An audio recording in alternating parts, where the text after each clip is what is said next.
ndị na-agba ashawo bụ ụmụaka be anyị karịziri ndị na-ada agba ashawo. O nwere nwaanyị na-abụrụ ashawo kịta. A normal single girl na ala Igbo kịta ekwesịrị ọ ga-ajụ gị ego one. Nwaanyị na-ada alụ ji, ọ dị alụ ede, o nwere ebe o nwere shop, o nwere ebe ọ na-abụpụta otu eje. Kedu ka ọ ga-esi nweta labubu? If you are looking at me and ilube nwaanyị banyekwa ekpere Wednesday, ndị be anyị were go ahịa gbafee uche. Ị ga-ahụ chifu otu na efu dị mkpa Chineke kere bido n'otu na-aṅụ ahịa. Ọ ga-ewu Dangote ịbụ Obi Kubana, ị na-aṅụ ahịa ibido n'otu dịwazie happy, spirit ga-adị happy, ọ dịghị ka ị na-eme ọfụma, ediso relax. Ị kwesịrị ịdị happy ebe ego ababeghị aka. Ị kwesịrị ịdị happy. Ahịa akpọrọla awa menụ na ise ngwe ashawo si kpọrọ ụmụ nwaanyị anyị naghị. Ego ndị Anambra gbatara today 80% si na Abia State wee bịa. Do you know na Lagos anyị fụrụ a na-agba kịta asị gị na Lagos dị ebuli ike na Lagos nata before it was Aba? You know how many people butere ego na Aba bụ ndị Anambra? Ọ bụrụ na ị na-egwuru get a partner, somebody who is going to assist you. Ọ bụgodị na o nwere business ị na-eme mana o nwere onye nwere ike nọ na stage gị jee ịnụ nwaanyị, jee nụrụ nwaanyị o nwere ihe o nwere experience of doing. Ndị abụghị gwa ha okwu ha jee call their mother. Gụwa afọ ị na-enweta ego every month, ị na-enweta 1 million naira ijije magbụrụ odi mmadụ a. Ifuru Igbo a igbu ndị nze, igbu onye aka siri ike ije bulie na village straight. Ọ ya bụ na ịnụcha nwaanyị ị na-afụ onwe gị na village after 2 years. Ị na-ajụ onwe gị how manage ka ezi ka isi lute ebe a. Ọ because ije eje taa igbu dịrị onye ọzọ na-abụghị gị ka ọ dịrị. Get a partner or somebody will be to you. O nwere idea o ji abịa, ọ bịa you establish that idea. Ọ bụrụ double income. Ọ mgbe aka ị ga-eji gbata na a marriage were blessing. Asị gị na agwa ya amaka.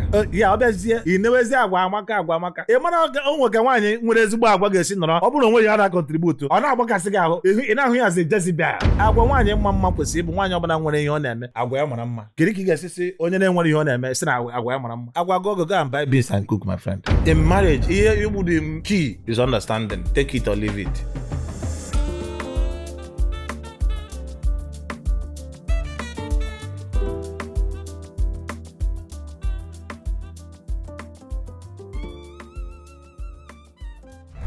Gbam, gbam, gbam, gbam, gbam, gbam, gbam, gbam, gbam, gbam, gbam, gbam, gbam, gbam. Ịmana unu na gbama unu ama na abụna bụrụ gbamo ịma mbụrụ gbam. Ọ bụ na ị nwere obi etiekwa n'ara, ọ bụ na ibi n'oge mba n'opu bọdị n'ebe anyị nọ na gbam maka isi eme ya n'oge gbam. Ebe a bụ nọ anyị kpọpee ya ka mmiri ọ na-agbasịsị. Nke a kwuru juo ya ekwu ọzọ, nke anyị mere juo oyi anyị eme ọzọ ka e nwere ife a na-akọ na mba ụwa. Nke anyị sinye n'ọkụ dịka ọnọdụ asụsị anyị esukwu ịnya nkụ. Ma ọ na-asụ ọ na-asụ gogo ndị be anyị ebe a ka anyị na-akpọta ndị ọdịka ọ dị anyị the big talkers, ndị nwere one or two things to tell the society. Ọ bụ na ime ekwu nkwu ya ka ọ daa gbam nyefe.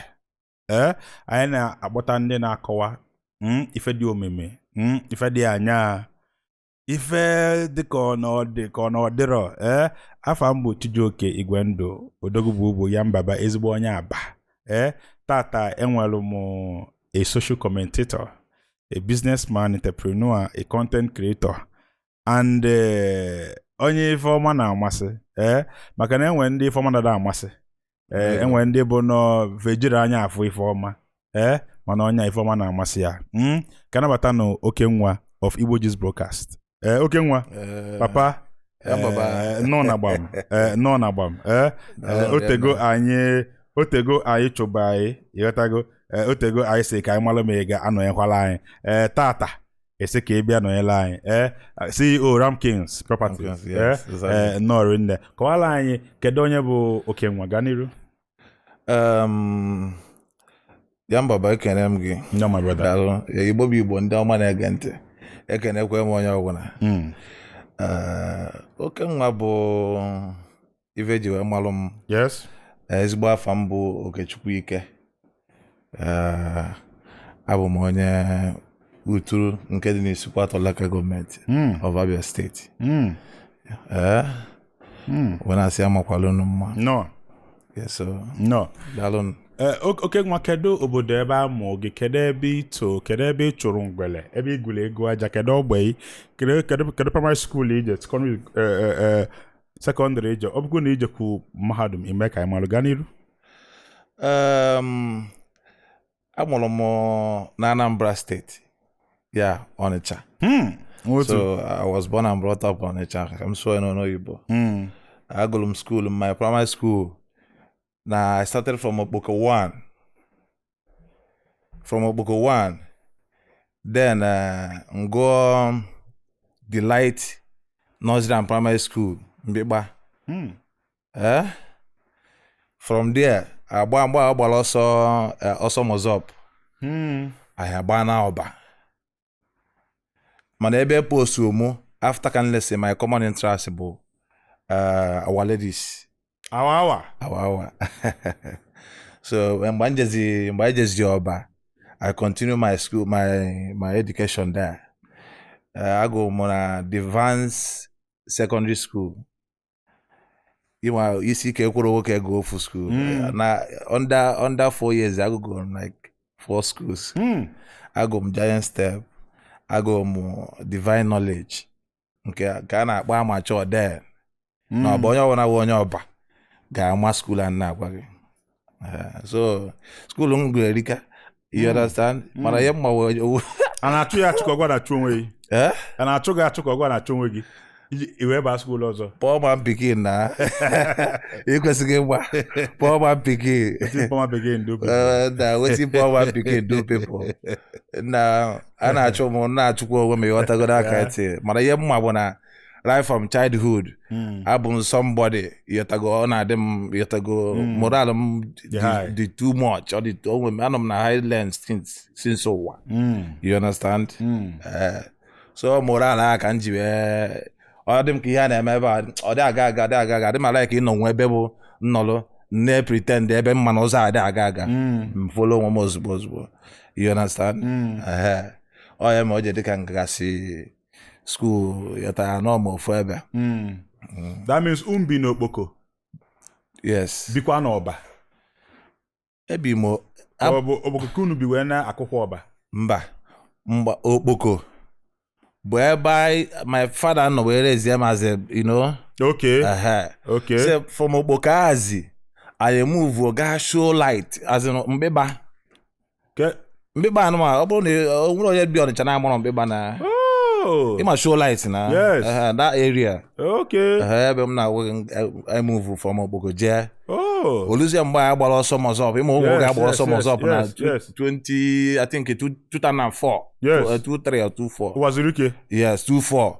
Then I were Badazi Oba. Oba can will continue my school. Okpoko to that Mbeba. Yes. Would you say is from frying pan to fire, Kobo, or did you guys improve? Where just Mbeba? If I hear the saying them because okay. I would more what I can you understand? Yes. So I will say that if I go ije woke abro o itorite kowa nke delege. Yes. Mo ama kon nke dele my father. Yes. Come on ga ma na. Okay. Why I from Okpoko. From Bobo. O village Ghana na. Emana onye si Onitsha na akwata mkpọ Ogidi. Go na Umuoji akwa village gị na Nazareth. Ka ịkpọrọ ya. Onwere obodo ije na abụrụ obibe mmadụ. Agwa ya? Yes. Obodo ọbụrụ ije obibe mmadụ. Ndị onwere ndị na ọka here today. Ọka abụrụ obibefa ma fa bịara ọlụ oyibo here. Yes. Yes. Ayo anọsikwa Asaba obibe mmadụ. Yes.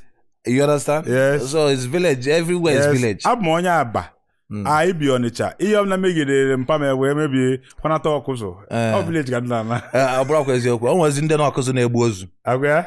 Okay, mana no when they gbu ozu na ọkụzụ. I agree. Pa na ọkụzụ gbu aja ozu. I agree. You understand? E gwafa ka kunu me travel sị gị na ị na-akụfusi akụ. I agree. You understand? I agree. You don't know what update. Yes. If onye fota. Yes. Are you getting it? Which you can get update anywhere. Yes. O nwere ndị akara kafa bụ nọ na village like be nna m na o nwere ndị nọ na village na-ebulu nnukwu ike ịbata idewarụ na ị na-eri ego felielu gị ego ịfụnanya na ịfụnọ na-eme because why fan abụlu ike dị a okwute dị anyị fan agba okwute na-enweta ezigbo ego. Yes. Are you getting it? Yes. O nwere ife ịkọkọta n'ụwa kafasi village ebe ha nọ. Yes. Wee pụọ ọsọ ya bụrụ na onye nwaanyị gbadata. Are you getting it? Yes. Fe kwechirigo. So we will ya. Ihe ito n'Ọnịcha ka ihe ga-asị na o mee na ndụ gị otu ịnọ gị taa because enwe ebe asụ nọ ito na ọ bụ na ịmazi ihe ebe a na ịma amazi ihe ebe ọzọ ihe a ito na Ọnịcha ya na da your background ka ihe ifiri na omenando gị azụ nwoke Egwago nke wụ eziokwu ọ bụrụ eziokwu na environment contribute kwa to human life, you understand? Mana I believe na nwa afọ Igbo awụna nwere a very strong blood. Ịma ihe kwesịrị ịdị anyị na DNA. Ebe ọ bụ na ị nọgodu too, ị kwesịghị ịma na ọga na iwu ndị emeli n'agha. Ọkwịghọta? Ọga iwu ndị emeli n'agha, ị kwesịrị ịmụrụ anyị ozugbo, you understand? Yes. So, like I said, Ọnịcha nto mekwa mụ, you understand? O mekwa mụ ndekwa street smart. Ndekwa smart na ihe a na-eme. I get in which I will still get it anywhere nnọkwa. So far I'm onye Igbo. So I'm trying to let you know that ihe ọbụla m bụ today, I'm just portraying the real Igbo person. As nwa afọ na yotago kwesịrị na-agba mbọ ebe ọ bụla ịnọgo tọ bụla isi. So environment abụla ya anything. Mee na ọ ji abụ onye Igbo jegodo ebe desert nọ iru ebe a kwa na ọ na-eme ọfụma because ọ dị ya na blood. Yes. Ọ bụrụ environment amatọrọ. Yes. But I will say it help. Yes. You understand? Yes. Anambra nto like ota ndo na partially abụ onye Anambra. O wute m na gọvanọ na-eke ego o nwere ka esi eke ya mụ anọghị ya. You understand? It was ịkpa ndị amụrụ na Anambra. Yotago si Kedege ekekwana. Echekwa m onwe mgbe e wetara 5 billion. Okay. Mpa ya dị eze weta ego. Ịghọtago na-ekwu oge asị ka ndị Anambra si eme unu tukeziri te na ọnwazi kelutelu anyị wabụ citizen ọdọkwa mma no be lie okay nwa enwe statement ikwu ịma na abịa na something mmadụ nwere ike kwuo okwu people ama aghọta until they call off ma enwe ikwu kịta isi na azụ onye Igbo ikwesịrị ịma na ịbụ onye emeri n'agha na enwe ka onye emeri n'agha si eme. So ka anyị nwee ike ịgbagodo okwu atọch maka ụfọdụ nwere ike na-asị ka ihe omini ka ihe omini enwe ka onye emeri n'agha kwesịrị isi na-eme and ka ihe mean by that. Okay, let me ka ntinyekwa ọnụ na ya once more. Ihe mean by onye emeri n'agha anyị gatinate bụ na ị na-anya emelikwa anyị n'agha eziokwu but it's a kind of a proverb. Nwa maale azino ịmaala ebe isi. Are you getting it? Like onwe ya kwuru oge asị poor man pikin. The same way onye somebody bụ onye ego dị na befa ga na-esi eme abụrụ ote onye ego na-adọrọ befa si eme, you understand? Onye tileti. I get this a kind of different lifestyle, you know?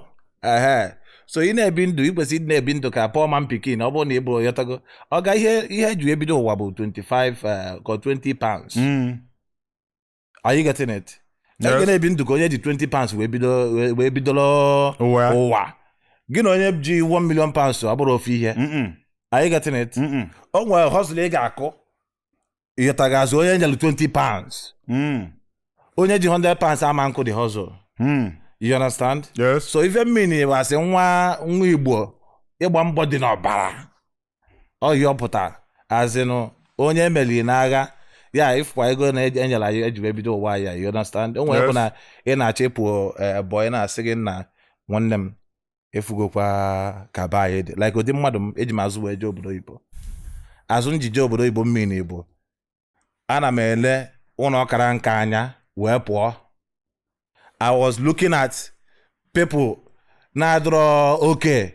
Are you getting it? My family si na ya bụ na anyị nwere nnukwu ego. Are you getting it? Yes. So I was looking at them wee jebe ebe nna eje. Ihe ọ pụtara bụ ịghọtago onye nwa maalụ dat na ebe o sikwa ịghọtago na o nwere ihe dị ebe a. So ị na-aga ịkụ hustle na mgbago kwa ịghọta mmiri. Ị ga na-ebi ndụ ka onye meriri n'agha na Iyota. Ifu ndị na-aba otu nzuzo iji nwe ọgara onwe gị n'akụ. Ị gara onwe gị n'akụ. Ifu ndị na-eme wu. Ị gakwa n'akụ. Ị malụ na ịbụ poor man pikin. Yes. Because onye ọbụla anapụchara ego ya niile nye obere ego ọ poor man ka ọ bụ. Yes.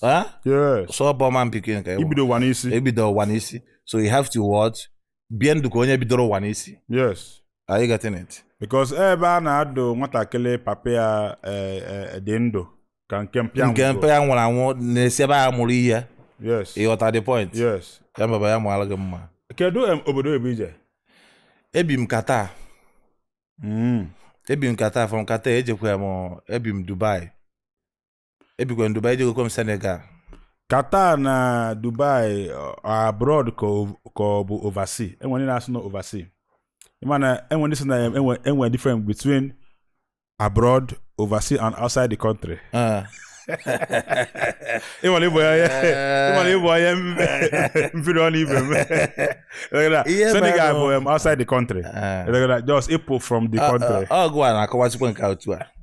Because onye akpọrọ because Senegal nọ ịkpọ Nigerian number ma ngaga. Ọ ga nọ obodo a, nọ obodo a. Outside the country. Outside the country. Anọ m onwe ebe na mmadụ na abroad. Okay. You understand? Abroad bụ UK, Germany. Ọ bụrụ eziokwu type on ya nọ. Jụọ chat GPT si ya, where is abroad? Ọ ga-asị gị a location outside your own destination. I was a Buddha ya. Philippines, India, Malaysia, Qatar, Dubai, they are overseas. Just gafe mmiri. Then abroad, but what I go? I agree. You understand? You major agree. But okay. Onye jelu Senegal gbara ụgbọ, ịgbara ụgbọelu. Yes. Onye je UK gbara ụgbọelu je. Yes. Onye jekwe Dubai gbara ụgbọelu je. Yes. You understand? Yes. Gezi ebezi ya jiburu ka abroad. Just like onye sikwa Umueri onye je Lagos gbara ụgbọelu by flight. Mana gbara international. Enwere different. Okay, that enwere local, enwere international. Domestic animal and wild animal. Mana eziokwu. Ihe taa. As onye bigolo obodo oyibo, kedu your experiences? Maka na asị na onye njenje na ka onye isi awụ ama ihe. Kedu your experience?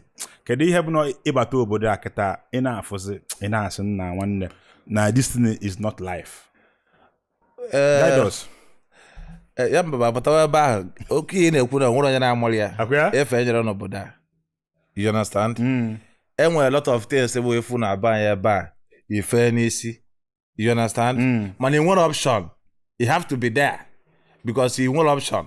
Are you getting it? Yeah, ọ bụ good road, ọ bụ ọkụ steady light, ọ bụ infrastructures, security. Ọ bụ security. Safety of life. Short, nwa amụrụ tata abidogo ozugbo malgodo na ebe amụrụ ya n'obodo amụrụ ya tiri eti. So nwere ebe si compare. In what are the thing? Mbọ ga-atụ gị from anywhere. You just not go onwe you know. Ọkwa na-ekwu ya kịta. Ọrọbọ ọgọ na-ekwu ya. O gosiri ịma ya na-akọ na. Ọ na-abakwa n'ụlọ. Onye ọbụla na-watch mana ga na-amara ife a na-akọ. Ya nwere ajụ ya ma njụ mmadụ. Because onye ọbụla amara is just like a national anthem. Are you getting the point? Yes. So Japa, do you think Japa is the way out? You know, onye ọbụla chepo, onye ọbụla chepo. Ngwa ta ipu go bata. Do you think that Japa would the way out? About of everybody. Abi? Yes. When the destiny ha nọ na banya ba. Nwekwa ndị destiny ha nọ outside. Are you getting it? When they bụ fa pụọ na fa dị lucky, nwee contact, nwee connections, nwee. Are you getting it? Every as in had it lucky enough. When the faje eba and the mother this you see a lock. Faje eba for akụkọ abana nke. You understand? Obu no nya we back emebere na oga no we bulu ihe oga bu. Are you getting it? So we bulu mo anwam jekwa ejem nata ga mas na ebe njelo efe for hom. O try but buy ya back ta gbaziri mbọ karịa ya. Are you getting it? Yes. So we opportunity everywhere. Man, all depend if you see a bindogi. We maluzie the opportunity ga na-enweta. Are you getting it? So we Amam can I jogi your academics? Amam ije mahadum. Just come drop them out. Okay. Okay. Poor man picking like okay, I said. Okay. Background. Background ABC. Do you? When he feeling na ejero mahadum menando ge and then for na school abroad the ultimate that school was scam. What do you have to say about that? Onye ọbụla sị na school was scam. any dikwa ana correct onye ha petu ana peture obere utali you understand well yota na peture obere school abro scam you understand school abro scam na major ọ bụrụ na ọ dịsị m obi mma are you getting it mana ọ bụrụ na ije ha mahadum o nwere ebe ọzọ ị ga-eje mụtakwa ihe aha kwesịrị ịmụta na mahadum mana e nwere ike ịma mmụta ruo up to ihe kwesịrị ịmụta na mahadum mgbe ọkwanụ ịmụta karịa ihe onye nọ na mahadum maalụ street like I said ibie ndụ ka nwa ogbenye nwa ogbenye ihe ọ na-receive advice are you getting it? No support advice so all this advice nwa ogbenye na-receive o nwere school okay ya no are you getting it?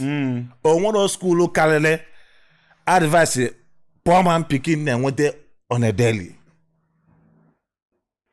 like ọ bụrụ na advice o nwebe inyecha mmadụ advice na park ya ndị egbopụtalụ gị advice nwetagoro enweta you understand enwe ike nlebe self oge zuru onye ọbụla na Anambra State ya you understand are you getting it? So ọgbọ advice emepe advice line advice factory otu isi nwee ya content factory ọ na-aka m ga-esi nwee advice ọkwa ị na-abịa na-enye gị ozugbo ọ dị adị ọ bụrụ ị na-amanye ọ nyecha gị ntị ikwere gị mmezi just like you said enwere ebe ọ harụ poor man pikin na rich man pikin ụwa na-agbagodi a poor man pikin 4-0 first and everything mụ bụkwa a poor man pikin anụrụ afụbeghị m moto na be anyị asị nọ mpa mmụọ nne m nwee ọ mgbe my father nwụ ka m fọrọ ọkụ for the first time ajọsụ tiela ya ọkụ ka ndị bịalụ mgbalụ wee na-afụ onwe ha n'ala so I understand this so you are my guest now wetago ka ihe some people bụ na ha na-eme ndị makwa na gị na ha si na the same background ha na-eme ọ na-atụ gị n'anya onye a makwa ebe o si kedu some of those things bụ na ha na-emecha ị na-asị ọ na onye a amadị ebe o si wee pụta gaa n'iru okay ama m ka m ga-esi sụọ ya mana ama m na onwe oyibo ọbụla bụ ịsụọ asị na ọ dịghị correct mana anyị ghọtakwa ya ikwu extravagancy that extravagant lifestyle like I will give you example now o nwere ị na-anụ maka asị gị na onye a na onwe oge onye ali ego oli n'obodo oli ajụ ego na ife oge onye a na-eli ego you understand do you know why? Ife oge onye a na-eli ego bụ na o liri ego anyị in the past. Ọdọzi. I get them before. So ife ụdị mmadụ o nwere ka mmadụ ga na-esi eli ego. Ọma ndị na-eli ego ka onye bịara ọrụ oyibo like ụta nọ na abụ m onye oturu Abia State mana anọ m Asaba ọrụ oyibo ka m bịa. Mmadụ na-ebi ndụ ka onye obodo ka onye Asaba ya onye obodo na you understand kwesịrị ịdị na-ebi ndụ ka onye bịara abịa ị na-eri ego ị na-erikwa ego ka onye bịara township are you getting it? O nwere ka onye bịara township si eri ego nwelu ka onye yọtago ọga ebe ahụ be anyị ọ dị iche are you getting it? Na sometimes mfụsịa ụdị ego ndị mmadụ na-eri na street somebody nwere ike ọ just ka m hapụ ịkpọ afa mana onye a nwekwa ike ọ ga-amakwa na ọya ọka dị na-ekwu mana thank God that akpọrọ m ya afa somebody wepụta eje m Lagos wee my friend wee kpọrọ m jee one party a birthday party o wee bụrụ that somebody I jelu birthday amarọ m onye ọ bụ mana mgbe m abịazi na event ọ bụrụ na the guy ma m very well o ji 90 million naira wee golu enyi ya nwaanyị moto na-efe n'isi si Okenwa 90 million onye ya adịghịkwa ebi ndụ ka onye bịara ọrụ oyibo are you getting it? O biro ndụ ka onye bịara yata mini so ọ dị ihe bụ mfụta and most of the people na-eme otu abụcha ndị tara afụfụ si from poor background nwetachazi ego ịma mmazi the value of that money. Imagine ebe 90 million naira rụrụ ọrụ na empowerment. Imagine godu. Ọ bụkwa na moto ọ na-eyuzu o. No moto as in moto I love you too. Nwaanyị igol moto akịta nwere ike ọ dịcha happy mma ka ọ gị mee niile you understand ọ ga n'abalị igol moto a ị nwere ike si ya nna na edi fit nna ka ị na-abịaghị na same night ọ nwere ike pụjelara wute onye ọzọ. Are you getting it? Yes. So ọ bụrụ a wise thing for onye as in si na poor background mara afọ tara wee nweta ego. Ọ bụrụ a wise investment. A wise investment. That is the correct English. It's not a wise investment.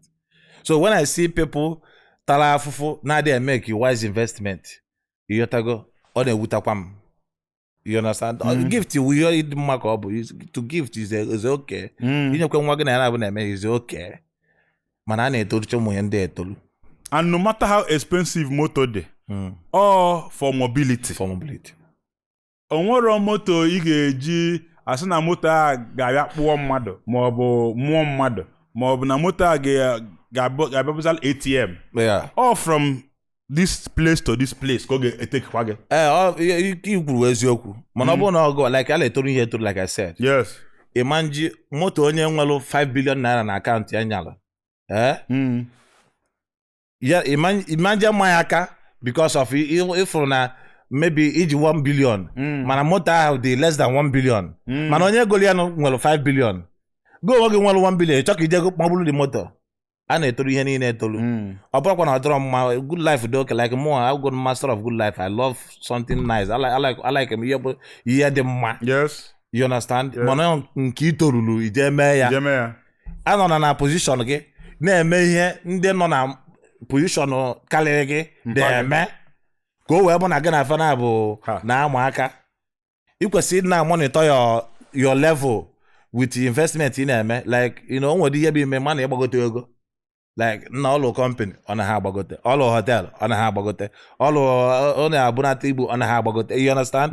A man that we are growing at a time o nwere moto bụ igozie ọkwa ọ gara kwa ọnụ mana people ga-asịzi nna this guy dịkwa stingy na onwe ya na ọ bụrụ ụdị moto ka ọ na-agba because people enewe ego gị anya based on your investment.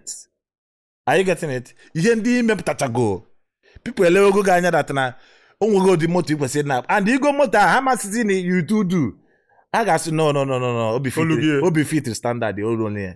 Are you getting it? Yes. So know when you reach that level. Yes. Don't compete. Yes. You got meaning? Yes. Ọ bụrụ iwepụ challenge na ndụ gị yọta gị na-ebi ka onye ọcha. Yes. Ya baba. Okenwa ebe onye uturu. Yes. Abia State. Ana m anụ uturu ebe enwe Abia State University. Yeah, exactly. And everything. As onye Abia nọ na Anambra, sometimes ndị obodo ọzọ to na Anambra, ifo ha na-eme ka ndị Anambra. Somehow ịma afụcha steeti a n'ime gị. Enwe ihe Anambra ifili ime na ndụ gị bụ na ifo ndị Abia State bụ unu. Ọ dị ka enwe ihe dị iche.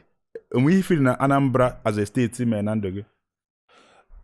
Ihe Anambra mere m so much. Which is I said it before. Nnọkwa na-abanye ọ ga-emekwu ya. Okay. Ọ dị n'ọbara ka ọ na-adị. Okay, n'ọbara ka ọ dị. Bụ ịgba mbọ. Anyị malụ ndị Anambra hazi ndị na-agba mbọ. Are you getting it? Ihe mmadụ ji eti nwa ya na skuulu galara ọnụ abụọ na ọkụ wahụ na ọwa big man. Ọ ka o jee dị atụ associate with ndị, you understand? Ụmụ ndị odogwukwa, ụmụ ndị yotago. So that mgbe ọbụla a na-eto ihe niile ahụ bụ schoolmate ya that time ha ncha niile ama ndachi iberibe because ndị na nna ha jicha ego them mingle with them. Enwecha friends nwee vazian my schoolmate enwere ike ọta nọ na yotago bụ na aga m school with nwa Soludo or nwa Peter Obi. Are you getting it? Anyị gbana ọma ndịrị m otu a because all my nigga na I go feel like otu anụmanụ nna m anọ na mbụ Chei o nwere ndị ya na-abụ ka kọcha school. Are you getting it? Mana level ha na panda na mpe ya abụrụ ofu ihe. Mana ndị a nwere ike tụtụrụ phone kpọọ ya nna Chei where you there now? Nna I be like one club tonight if you come out ọ pụta because of what? Positioning. Old time sake. You understand? Oh yeah, o kwuchara ihe ji You understand? Yes. Oh, ya bụ ihe ga-asị gị Anambra mere m o mere m ndị in contact with ndị megoro ọfụma already. Yes. So for you to pick, you understand? Ọma nlazi ị ga-arụ. You pick kwazia because ị na-anọ everywhere na-ekwu okwu ego na-eme na-ekwu ihe a na-eme. Are you getting it? Ọ bụ mmadụ ga-asịzi gị na ị na ndị mmadụ you understand? You have to baịkwa ya na-eme sokwa ya na-eme. Yes. Are you getting it? Yes. Na-agbasikwa mbọ ike. Yes. So that is the only thing ga-asịkwa gị na Anambra mere, which is that what nnọkwa uturu bayi wee too, it will still happen because why? Ọ dị na blood. Daalụ. Thank you. Daalụ. Ịbụ onye uturu abịa n'obodo na-anwụ ife eji ama obodo ma ọ bụ ife obodo ji adị ebube. Kedu ife ga-asị na eji marụ ndị uturu ma ọ bụ ife uturu ji wee dị ebube? Uturu bayi bụ oke obodo is an ancient kingdom. When you hear Uturu is an ancient kingdom, ihe ji mara Uturu ebuka. In the olden days, amaala anyị as ndị na-akọ ji akọtọ ji ọfụma. Are you getting it? Mere mana civilization n'ala anyị ọtụtụ ihe. Many villages nwere jiri mara before drop chazira drop. Like I could remember when I was small, in our village, I stayed with my grandmother. Man, no, with my grandmother. And I'm what nde nesimba. I been at my village a goji like trailer load of yam. Mbaji mbute mwamogo ihe ka eji malo banye. Are you getting it? Man, recently now, when you talk of okute, like all these chippings now. They got one uturu because I na buy. So we have a lot of things. Igbo utura as in Igbo utura say yes. Yeah, kwoko obodo dey here. Yes. And I believe that more abo Okenwa Igbo niile amona ebubu nwa futuru. Okay, ana mezu uturu ji wedeb. Esukwe m uturu ji wedeb. Address ni uturu. Wanda. Akibazwa. Dogu. So uturu nwere a lot of things you may have you ebube. And then nwekwara ndị oke mmadụ. Nwekwara resources. I na be off my shot. Uturu is the best town for now to stay. I'm getting myself ready. We will also look forward to that. Okay. Abia State as a state be odeka abohon when it comes to governors. Do you agree with that? That was in the past. Before now, and everything. The coming of your present governor, Kekis were fear. Kekis fear na Abia State. And then compare with the past governors. Because okwane kudu oku bumadu gehuye. Ganiru. Abia na Nigeria. Mgbe I na-aga school, I na-go 36 state and capital. Abia. Number one. Mana ndị chịrị anyị achị bịalụ bịa ebido na 36 wee na-agụ. From Zamfara. You understand? Ndị chịgburu anyị achị were anyị nwa bụ kwesịrị bụ Abia, Ụmụahịa, Adam, you understand? Weluzi anyị jee tinye na last. You understand? Yes. Mana lost the TV nakata asemba. Ọkwa ka esi ya kwesịrị dị. Yes. Wetutekwa Abia ebe o kwesịrị dị. Abia wee bụ ịbịa na this nation now. Yes. Currently, yes. Abia is the number 1 state now. Nogodo in good performance. I agree. I agree. Thank you very much. Augustine ezigbo mmadụ. Yes, I agree. Because when they gwa ya eme argument. Ada amakwa aka nke Igbo. So Abia was number 1. So all thanks to my governor, Chief Sir Dr. Alex Otti. Otti. Exactly. Augustine mali of. Because ezigbo mmadụ ka ya na-agba nke Igbo. Yes. Original. Yes. Adi me tokuyo ka onwe ihe o mere m iche o. Yes.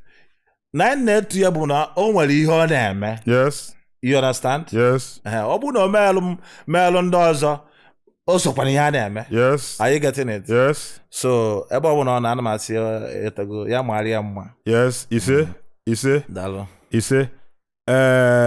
Alex na-eme ọfụma. Very well. Ka efi nwe ikwu maka election ya na nwaanyị afọ kwudolunu we make sure that election count to Professor Nnenna Otti, because when they know sometimes how much I hear so all one singular decision. That woman no compromise by now we can ana aka ọzọ. Ke ihu we maka ode nwanya na ode ndị anyị as ode ndị anyị need kwa to actually affect people's future, because this woman singularly affected the future of Abia State. What do you have to say about her? Onwere onye na-amara ihe dị mma ya eme. Yes. You know? No, everybody will na-achọ the right time and the opportunity. Yes. Yes. Ime ihe dị mma. Yes. So I will say that opportunity I well that time to liberate Abia State, you know, from Ebaino before to Ebaino now. Yes. Is an opportunity and all grabber, yeah. And yes. She used it very well. All thanks to her also. Are you getting it? Yes. So for her not to let that opportunity, but I don't want to offer because I'm not going to offer. Determination. What you do? You have to go determination, determine to go that this opportunity I'm going to what use it very well for my people. And today, it's a risk. You take a risk because only how many that in a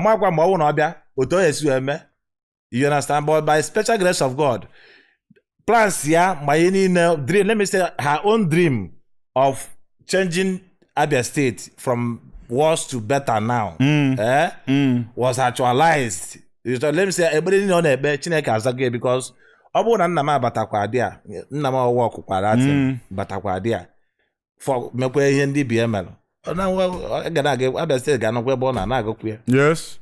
You understand? Yes. Mana because of no metara nna m metara, so ihe niile a na-ekwu na bụ ekenekwa onye gwụrụ abacha ekene onye takwuru ya ata ihe osekwana ihe a na-eme. Yes. Yes. Ka a na-ekene ka a na-ekenekwe Dr. Alex Otti. Yes. Yes.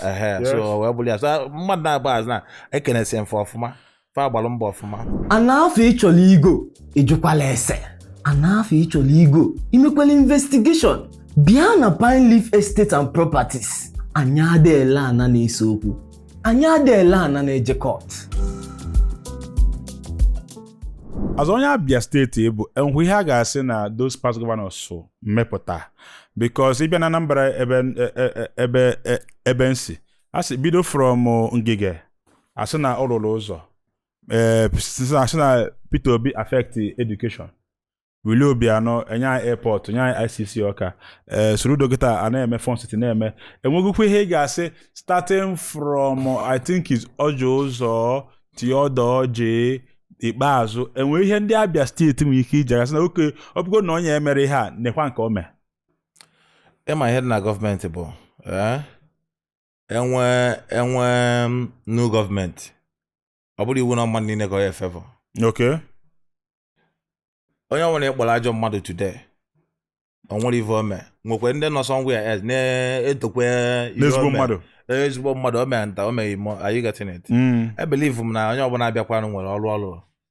Are you getting it? Okay. Mana the ọrụ adịghị enough because o get many people across. O get across. Onwe onye ga-abịa ịlụ ọrụ na ọbịa ọrụ 30% ọwa gosi ọlụkwa ọrụ mana ọrụ adịghị enough. Another person abịakwa lụọ 30% wakwa ọrụ alụrụ adịghị enough. Mana mgbe anyị ga-eji wee malụzie na ndị alụrụ 30% na ihe alụrụ adịghị enough ma onye bata na lụọ 70 or 80 anyị wee malụzie ewo ndị enyi anyị na-akụrụ aka mgbe ni onwe dị ifufe na-alụ. So Alex Otti bịa bịa mee anyị wee malụ data na ndị enyi anyị na-akụrụ aka eri mgbe. You understand? Nothing sure. Onwekwe aka ha na-akụzie west of eko aka. Are you getting it? Yes. Mana ha gbalịkwara n'ụdị nke ha. Yes. But the effort fameki na the state adro imagine we compare the current government in now in Abia State. Yes. You understand? Yes. So we bulia. Dalo. A na-eje kịta for next election enwe ndị na-asị na Governor Otti bụ a demigod kịta na Abia State. Okay. Na onye ọbụla kịta na-apụta against him, izo election against him, is an enemy of the state. Yeah. Otu a kịta next election ifili na ọ bụ unopposed. Ọkwa ndị baya si ụzọ dị mma gaa ngana. May tosef. Agbanya nje.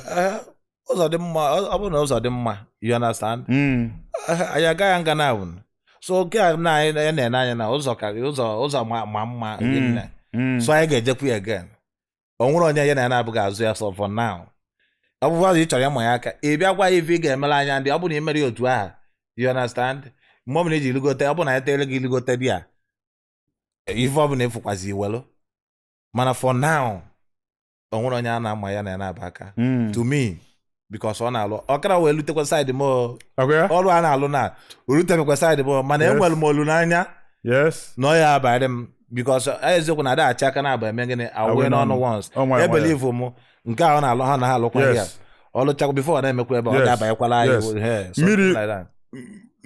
mmiri na-erudata o ji nwa erudata o mee bido ozugbo olukwa na oge ji nwa na-eso nwere anyị na-ekwu ilie na onye ma ọfụma si kwu ilie mana because ọ bụrụ mos na a ga-ekebe ego mana sị rụọ ihe ọha ga-ebenefit from ịgbafe isi nwanne na ụzọ a adị ọsọ ka ọ dị before kịta arụ currently in Abia State enwere free education you mean am? Yes now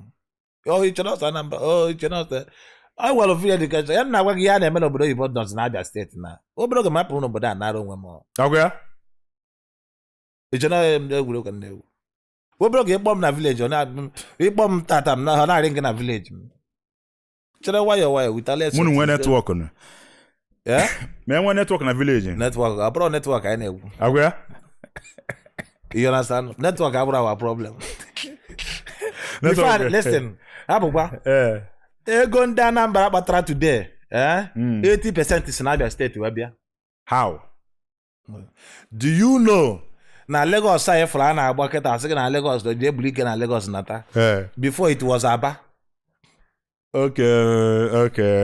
Do you know how many people butere ego na Aba? Yes. Bụ ndị Anambra. Yes.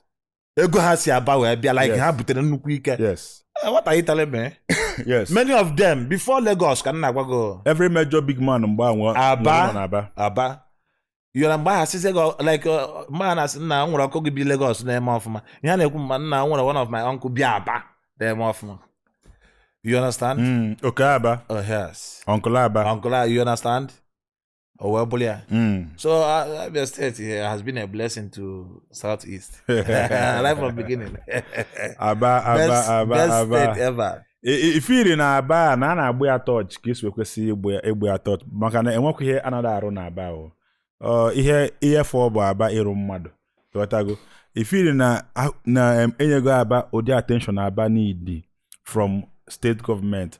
Ọ ga-abụ mgbe onye bịa yiri akpa asị na Aba ma ọ yiri shoes na Aba as if ma Aba bụ inferior. Ke ihe bụ na ekwesị ime na Aba na-emebe ifiri na-eme kịta that it will improve more on ka esi afụkwa Aba products.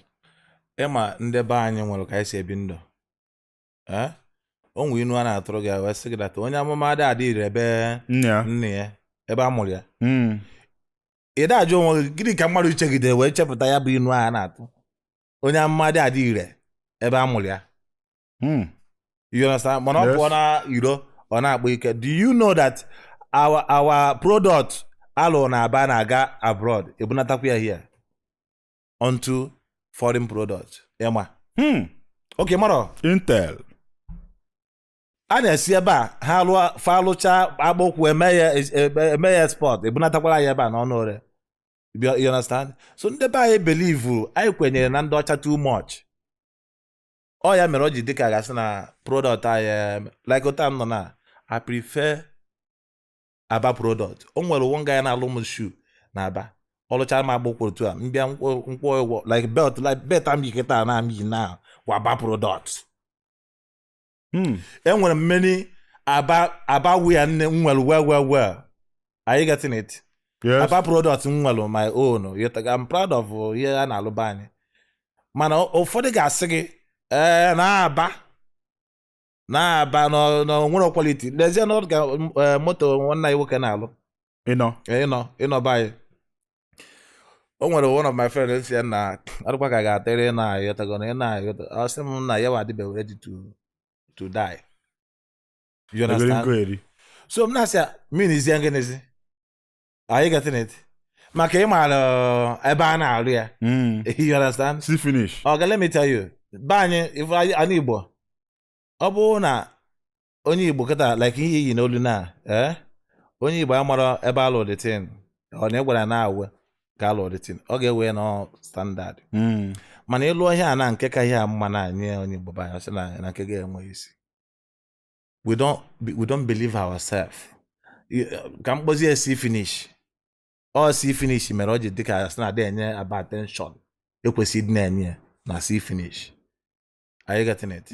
Mana Aba is like Japan of, let me say, Nigeria. The whole Nigeria, both the southeast. Aba kwesị egbu onye ịbịa isi na what's it called? Isi Lagos. Bịa Aba zụọ ahịa na kama ya ejewe China. Ịgba na ga abaje goro ichi. You understand? Na, but when we are coming to that stage. Okay. No, we are getting there. Onwe oge oge ruzi. Unu ga-afụzi even Aba mmezi unu force. Imam nwezi choice. Mgbe ahụ ndị Igbo niile ga-find this out na many things a na-ebubata ihe a bụ na from Aba go si apụ batakwa ebe again. Time na-abịa just onye ọbụla nwee ndidi. We are getting there. Wayo.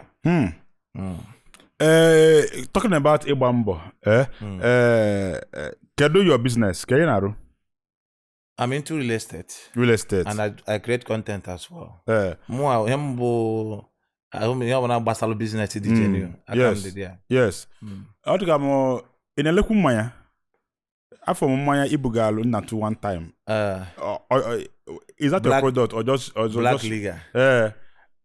It's a kind of partnership deal. Okay. Yeah.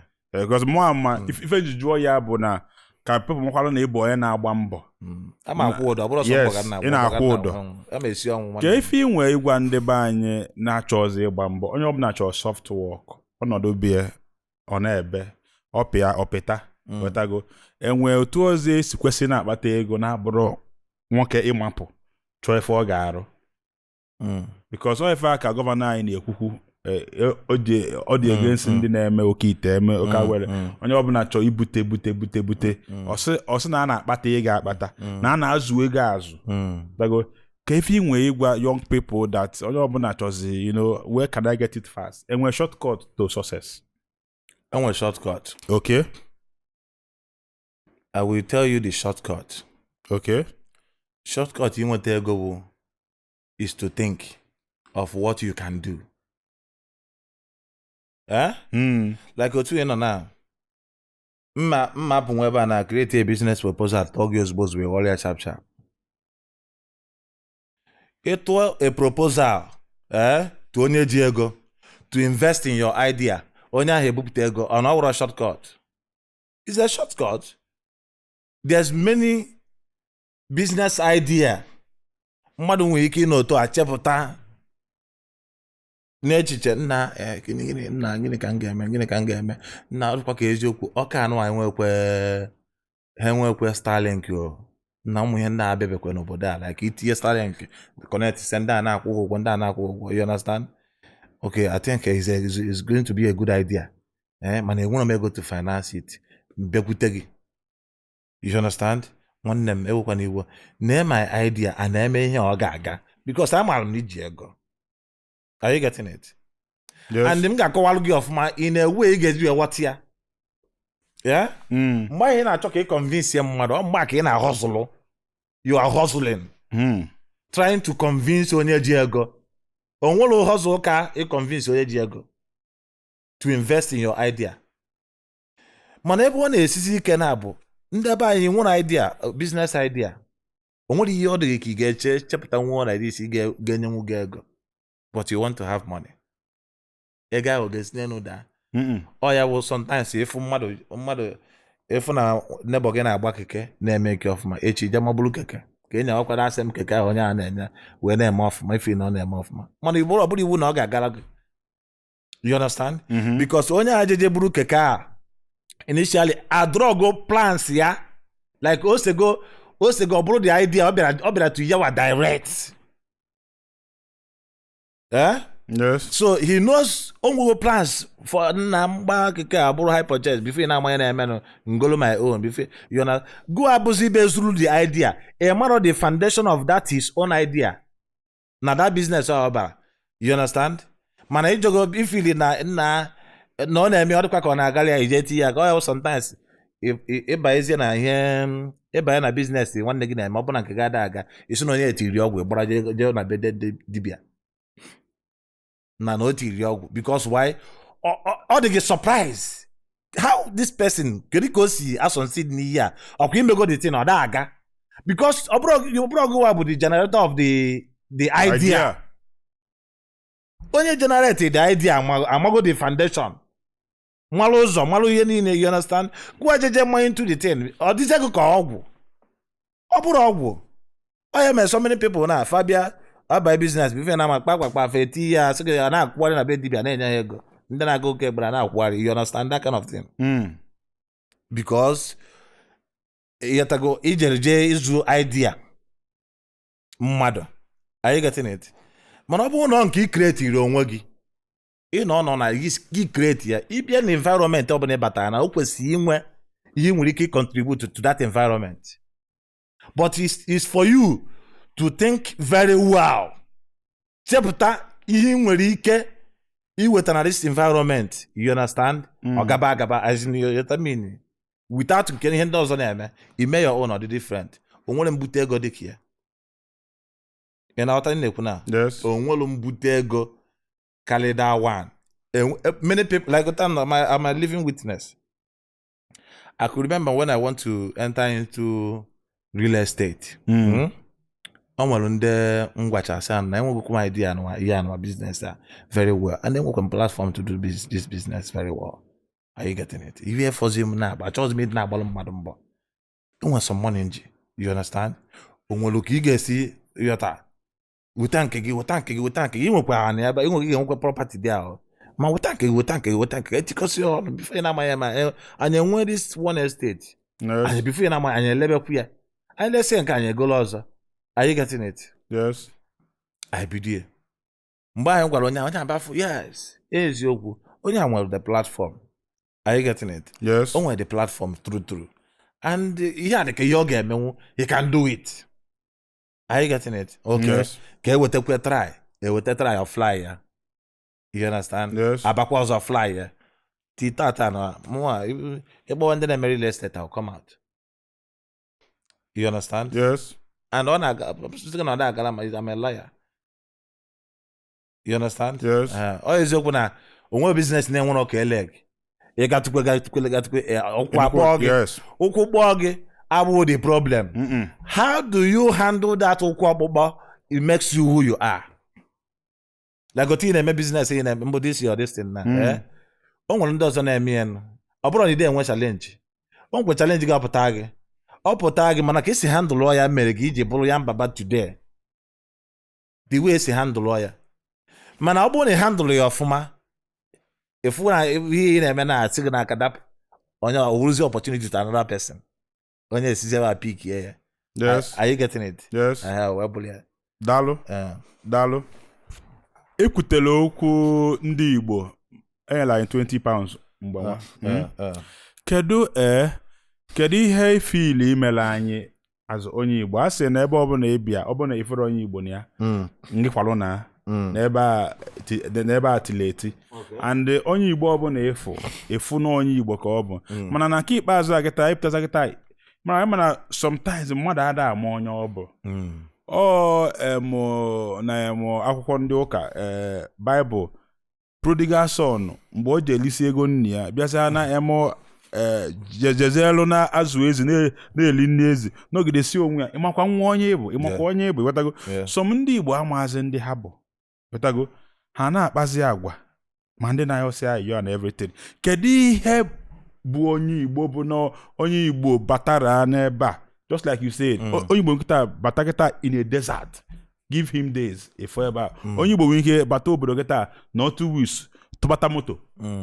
Kedu ihe mere anyị ndị Igbo ụfọdụ lofugo ihe ọ bụ ihe dị ya n'ime azụ onye Igbo based on ịgba mbọ gaa n'iru. Okay, nwa ahịa. Okay. oke ịṅụ ahịa highness. Yes. Ndị be anyị ụfọdụ ndị be anyị bịara bịa eti iwe ha bịara bịa eti iwu uchu n'ịṅụ ahịa well ọ daghachi many of our youth azụ. I want to tell you, can you go for you? If you want to ịṅụ mmanya very well, mmanya ịṅụrụ, does it make you weak or make you agile? Weak. When you are weak, can you achieve anything? Not at all. Not at all. Or I don't want to go here and SS. Let's say na mmanya ọfụma. Want to go say ṅụrụ mmanya dey high. Ichepụta nwa echiche bara golu that day. Ṅụrụ mmanya. Yes. I mean just go oke ịṅụ ahịa. Ndị be anyị were go ahịa gbafee uche. You understand? Ị ga-ahụ chifu otu na efu dị mkpa Chineke kere eke. Nwa afọ Igbo malụ na o kwesịrị ịgba mbọ. O bido na otu na-aṅụ ahịa. Ọ ga-ewu Dangote? Igbo Obi Kubana. Onye chọrọ ịgba mbọ, ị na-aṅụ ahịa ibido na otu dịwazie happy. Spirit ga-adị happy. Ọ dịghị ka ị na-eme ọfụma. Edi so relax. Ihe na-agụsị gị mma ka o nwegodo ihe ọ bụla ị ga-eti n'ọnụ ka ịdịgodo oke. Ọ bụ mgbe frọzi jee chọọ onye na-atụtụ ihe. Mana ihe niile nwere oge a ji eme ya. I said I will do this video na my platform mgbe ọbụla nji kwadota. Ọ na mbọ na-agba na nke ikpeazụ ada enyezi m efe. You understand? Mgbe ọbụla nji gbagota mmekwu ihe gbasara ịṅụ ahịa ahụ. Ọ kpọnara ndị be anyị azụ. Well. Ị ga-ahụ somebody nọ na village. Ọ bụrụ oke ego ka ị nwee. Ị nweta ha n'obere ego ije gbaba n'ịṅụ ahịa. And ịṅụ ahịa ahụ edize so relax, dị weak. Very happy. You're happy. Broke and happy. Happy for what? And what are you celebrating? Ịṅụ mmanya kwesịrị ịbụ a celebration thing, you know? Ịṅụ Igbo. In short, highness kwesịrị ịbụ on a celebration mood. Occasion mood. Na ijere ahịa na ahịa ga-asụgo na ibunata na ozugbo na-abata ozugbo na ifu na mere ọfụma tata ị na-efe ụkwụ ọ na-akị gị na-ese efe ụkwụ, you understand? Na si gbọrọ gị mmanya ka ị na-aṅụ afịa because why? O nwere ihe ị mara achieve. You have achieved something. Mana o nwere ihe ị mara achieve ị na-ede ahịa ka gị mkpa ịṅụ. Ifuru ya? Ahịa akpọrọla our men na the same way ashawo si kpọrọ ụmụ nwaanyị anyị na gị. Ahịa apịtọrọ igo ya ọwụna na Because something on celebrate life. Na I'm all ndụ. Celebrate life. Nyamo ji anwụrụ dagana. Abụrụ na ọ ya bụ ihe ahụ na-ekwu. Ị na-celebrate life. Which life? Which life? Onye na-enwere ego nwere ndụ ọ na-celebrate. Life guy dị go ọzọ. You understand? Onye na-enwere ego nwere ndụ ọ na-celebrate. Yeah. It's as much as onye na-ejiri ego ya na onye na-enwere ndụ bụkwa ofu ihe. Yes. You understand? Yes. Because ọ na-abụrụ ijide ihe eji asavisi ndụ, you understand? Ndụ wee na-atọ ụtọ. Yes. Onye nwere moto na-enwere fuel, moto na-aga aga. Ama ngana. Ọkụghọtago? Yes. Ọ bụrụ ya. So you need to work hard before you celebrate. Onwe ihe nwetago the first before ọ bụrụ ịpụta otu ịmụ na ahịa ọkụ. Esi m na ahịa na-enye gị inspiration. Something mgbe nwụcha, you understand? Ịdị weak. Either na ịdị weak or o mee gị dị excessively happy. Excessively happy ahụ bụzi o nwere ike ekweghị ihe na-ele 100,000 ekweghị 70 eche nwanyebe ego well much nwanyebe ego. Ị marakwa mgbe ị gbaa lose, ị marakwa mgbe ị nwere profit. Ịdị happy. Ị kwesịrị ịdị happy ebe ego ababeghị aka. Ị kwesịrị ịdị happy. Ị na-edigodo ka a na-afụ ya n'aka gị. Ọ dị ka onye asị gị ngị just bụ ya for free emesịa. Na because na you afia akpọlago many people village. Enwere ndị nọ na village kịta ahịa mere ha dịtị. onye bụ na-asị gị na ọ na-ese afịa ka o nwee inspiration mee nke ọzọ ọga a na-etolu enweghị ebe ego si aga. You understand? Yes. Enwere ike ịnọzi na yard isecha afịa ahụ ịnọzie na yard ahụ nọrọ ofu ebe bife afịa ha na-enwenatatu ọ na-efunatatugo n'anya o nweghị ga-echepụtatụ gị echepụtatụ because already ịdị ga-establish onweghị ihe na-enye gị ego. Ọ bụrụ nwatakịrị na-achọ ịghọta onwe ya ghọtagide ewu ụzọ ghọrọ ahịa aka a na-etoru mgbe itoru ha etoru wee bido ịṅụ ahịa na ego lee village and destination gị ga-abụkwa village ebe akwa last bus stop gị ebe a ka ọ ga-ebi. Esi na ahịhịa akpọnago ndị ụmụ nwoke ebe anyị ka ashawo si kpọna ụmụ nwaanyị ebe anyị. Ka ihe mean by that ashawo akpọnago ụmụ nwaanyị ebe anyị? Ya mbaba o nwere onye na-amara ihe amara ya nnachi nke ike ashawo akịta o nwere onye na-ama ya. O nwere bụ na mmadụ a na-achọ ikwu ihe onye ọbụla dị aware even nwa ọbụla amụrụ today ma about ya na-agwa gị tata ashawo akpọrọgo ndị be anyị nlarie ụmụ nwaanyị be anyị. Onye ọbụla believuzi that ọ ga-eji nwa ahụ ya wee nweta ego. Ịma ọ bụrụ mmadụ niile mana ndị be anyị si asụrụ n'obi basị gị majority what carry the vote. Abịa n'Ọka akịta anụ a wee bụrụ na ndị Ọka niile enwere 60% of them ka hapụ iji ihe ọjọọ wee maatụ nwere ego 40 dalobiam ịnọrụ na mba ọzọ bụrụ na isi na onye nke dalobiam na Ọka ije na mba ọzọ esi na-agwa ha na ịbụ onye Ọka na ịdalobiam ha ma nkweta a ga-asara ndị bụ na nwere gịnị nwetara ego. Anyị gatinete ọ ya bụ majority carry the vote a na-ekwu maka ya. Ndị na-agba ashawo bụ ụmụaka be anyị karịziri ndị na-ada agba ashawo.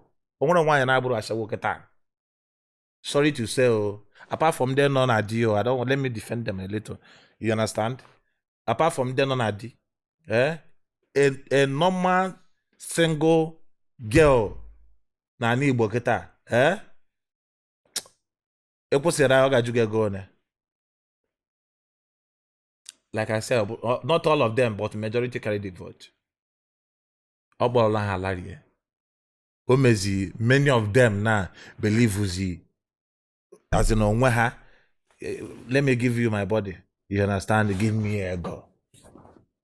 Many of them, many of them, ụfọdụ bụ ndị egbu. You understand? Ụfọdụ bụ ndị ji mee ritual. Ụfọdụ bụ ndị ama n'ozi dị. Ụfọdụ bụ ndị butere ọya. You understand? Oh yeah, we got you know all this things. And them mother makwa. And them now watch man gonna yeah, they put that. Oh yes, you understand? You have a kawara in Omoro. You understand? I kawara privately. Are you getting it? There was a illustred girl. Was a show in your Oka. I say negije ya one Oka. Also go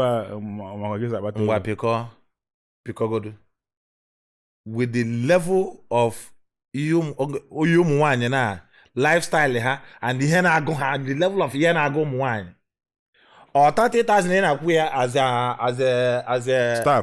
staff ka ọ ga-eji live that kind of life. O nwere nke nnọkọta bọsị apụta sị na labubu ya kiweda labubu ga-emụgodo aka ntị mgbe na-ajụ ga enyewo labubu aka ihe ụda a na-ele 200 and something thousand.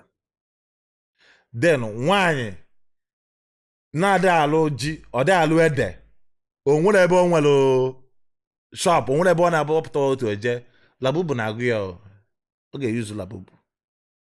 You understand? And kedu ka ọ esi nweta labubu? Ọ dị ha ka Chineke ọrụ factory doya ha n'ime ahụ ngada ịghọta ATM ọ bụ emerụ gị otu a because ọ mara ihe eweta ego. So find what has an easy way like shortcut inweta ego mana ọ dị very very risky and dangerous. Mana Okenwa na enwela ashawo bụ na enwe nwoke bululu ashawo no ọ nwoke bụ ihe buru ashawo wetago ọ nwoke bụ ihe ọ nwoke bụ ihe kwe nwaanyị ọnụ nwaanyị wee si anya weta ego wetago so ka ihu maka ya because ọ bụ na nwaanyị kwụrụ n'ụzọ si na ọ bụ ashawo ọ bụ na nwoke agbara break tomorrow ọ chọọ ihe ọ ga-arụ. I want to ask you a question. Okay. Ọ bụ na ị chịrị igo bread. Bread na-agụ gị. Mana ị gbatụrụ ana ebe o nwere ebe ịfụrụ agbasa bread n'ụzọ. What will you do? Ndị nwaanyị ba be m na. Yes. Ọ ya bụ ihe a na-ekwu.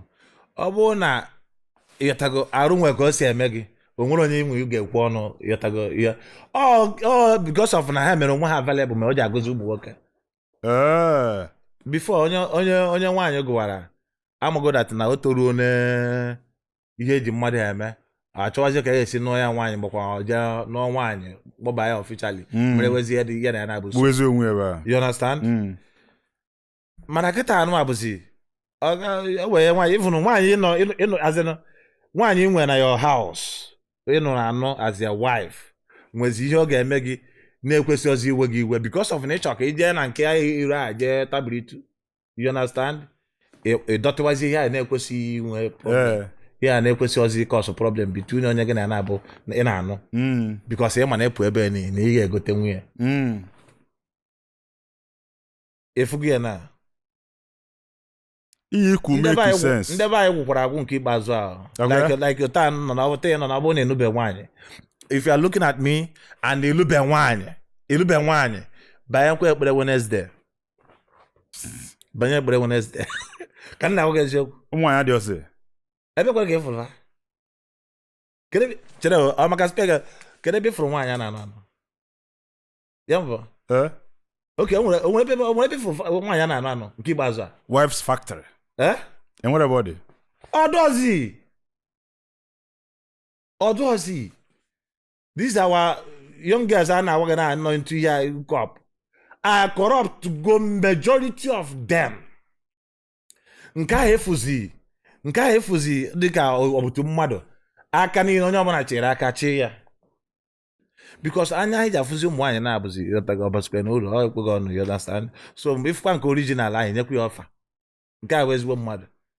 You understand? Ifukwa ị ga-enyekwa ya ọfa bifo na-ama ihe na-eme na ọfa ga-ejide ya akọrọpụtụ ya maka nwa mmadụ enwe ọ chọrọ ka ọ dịkwa ka ibe because adọrọ ka ibe na-agụ akwa. You understand?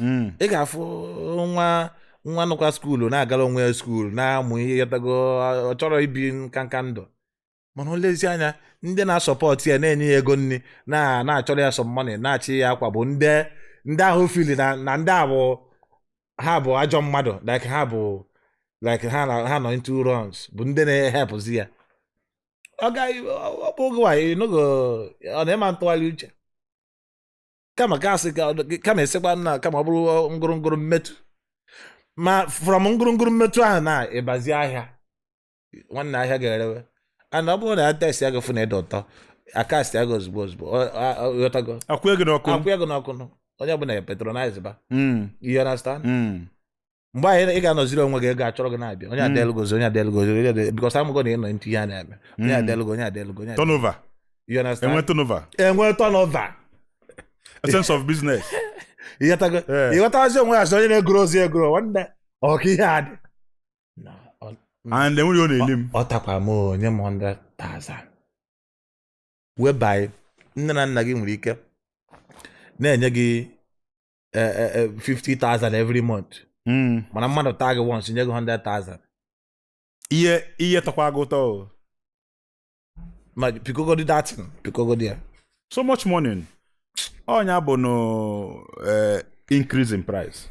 Ọ ya bụzi onye ọbụla efu na you understand ọsị gị na ọ nọ n'ihe a na-eme onye ọbụla efu ọsị gị na ọ nọ n'ihe a na-eme ihe ikwu bụ eziokwu na nọ maka na ihe dị available ọbịalụgide gowa gị sometimes nna fụka a na-anya ọka. Yes. I be no plan to chop ọka. Yes. Na ka mwere ọka. Ka ị gbajirigodo ọka. Ọ bụ na afro dị ọka. O tekwe na ịtakwara ọka. Ọkụ ya? Because efu ya. Ọ na-eme. Mana ọ bụrụ na efu ya ọkwa izuola onwe gị ike. Njebe ebe nneje. Efu na ndị a na-anwa ya ọnwa ụmụ nwoke na-nwere problem anyị nwe. Akwa ya? Kedu problem anyị nwe? I dey focus. Ụmụ nwoke nwere ezigbote focus. Ụmụ nwaanyị bịazie fewere ihe na-eche anyị n'iru. Ịchọ ka ịfụ nwa bụ banana na si nwa banana come ọ bịa o weregoro a na-adosa gị n'ihu ịma mgbe banana ka ịdachi igo ịma mgbe ara ka ị na-ele Hey. Yeah, you understand? Yes. That's the confusion.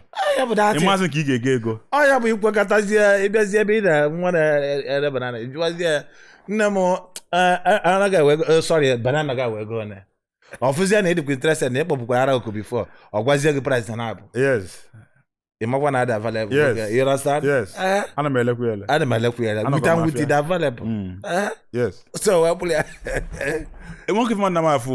Every election victory begins with a good media projection and visibility. For this reason, Gbam Interview has created this campaign space for all our political candidates to reach out to Ndị Igbo and convincingly tell them why their votes should be in your favor. Hurry now, contact the numbers on your screen today. Let's take you a step closer to your victory. Ị ga-ejekwa ka ime masaji nkịtị a na-ajụgoda mechọ masaji ka ị chọọ bụ happy ending. Onye chọrọ ka agbatị anya arụ edegona ị na-achọkwa nke mechọ happy ending and they go try to turn you on. A na-eme gị gwagoro m ihe a na-eme masaji gịnị ka nwaanyị chọrọ ebe a masaji na-eticha mmadụ nwoke lụrụ nwaanyị nwoke ji nwaanyị na-eticha ya ka ebe a eziokwu ahụmahụ nkwụ ọtọ ọ ga-akwụ ọtọ o kwesịrị ịkwụ ọtọ. Yes. Nwoke bụ chassis na nwoke ga-ala gị ibere nne mmanụ. Yes. Ọ ya bụ ibute okwu happy ending na asị ọ dị available. Yes. Yes, not available. Asị gị bido ending n'ọgwụkwụ ya na-eche. Yes. Afọ m datin online che no meme. Onye chọọ igo nni as in the girl so na home delivery nni. Ojo ego na osia 80,000. Osia for one plate of food, osia na 2 food they come. Ndị na-abụ na-abịa. Ndị amụgbuga anyị, they don't spoil us. Ibe cheke ya sị, okay, ndị na-abụ. Chekizie onye nyere dị mkpa dị ka mgbe e nyere ụdịrị ọfa ahụ.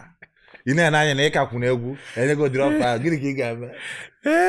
Ọ bụrụ na ị kwetere kịta, ị na-arụgoro ị ga-eche ya eche. Ọ bụrụ ga-adị ịtọ dị n'ịtọ. Ka ọ bụrụ n'ịtọ. Mana kedu role ụmụ nwoke na-eplay? Ị ga-afụ nwatakịrị na-emebu boyfriend and girlfriend. I love you too. I miss you too. One big man ebuli nye 100,000, nye 200,000. O jekwuzi elu boyfriend ya na-ebi ya 5k. Ọ na-afụzi aza ewu. Kedu role ụmụ nwoke na-eplay? Some men bụ na ị ga-afụ nwatakịrị nye 200,000, 500,000. Gonye phone iPhone 16. As a married man, able more sugar able. Kedu role ụmụ nwoke na-eplay? Because women too have role that to play. Or the proper. Can you mgbe m bịara your office. Let's say I'm uninvited. Yes. Mbịa. If you don't open door, will I enter here? Mbano. Ọ ga mọbụ n'ime pụrụ ụzọ ikwetego n'ihe a na-eme. Nwa bụ na akwụsị. Hello, gị kwụsị. Ọ ga wụlọ ya ọzọ ebukwa afịa ahụ. Are you getting it? I drug you, how are you? Gị say fine. Can I have your number? Gị weta number. Ọ ga wụna ahịa na. Marketing. What are you saying? Because onwe ihe nyere gị ese mba. No. Mgbe nka dị single nna yotago ụmụ ebe pụtakwa ịkwụsị nwa asị gị I'm not interested. Ihe ọ bụla iche ikwu. O nwere ihe ga-agwa ya n'ụwa ma eche ịjụ ya adreesị ebe ị na-aga ọ sị gị I'm not interested. Ka ihe na-akụ I'm not interested. Ndị nwere ike ịgwago ụdịrị okwu a na-eru ha 5 na this world. Na Nigeria ha eru mkpụrụ 5. Single ladies bụ azịnụ ọga anya ga-ebu ụzọ ligodu. Ọ gote ya dị na handsome guy. Isi na ụwa gị pụta. You understand? Yes. You understand? How are you? I say fine. Can I have your number, please? Or number nye gị. You understand? Mana o nwere onye ị ga-agwara atị ma mma gaa niile mgbe ego gaa niile ma moto niile anyị si na ya wee pụta. Ịgbagbo n'iru across road. Ọ bụrụkwa ebe a ka ọ na-eje across ọ chọrọ ọnwụnwa. Bulu ọnwa gị na-aga. Bulu ọnwa gị jebe. Ha dị reserved. Ndị a na-agwa na ego ha ọnụ 5 a na-ekwu ha shọtụkwuru shọt na 5 ahụ. Ya nwere ike ha ruo 5. Enwere ike ya na-ekwu na ojisi ike gị ga-eji gụpụta 4 zuzo oke. Even n'ime 4 ahụ 2 nwere error. That's 3.5.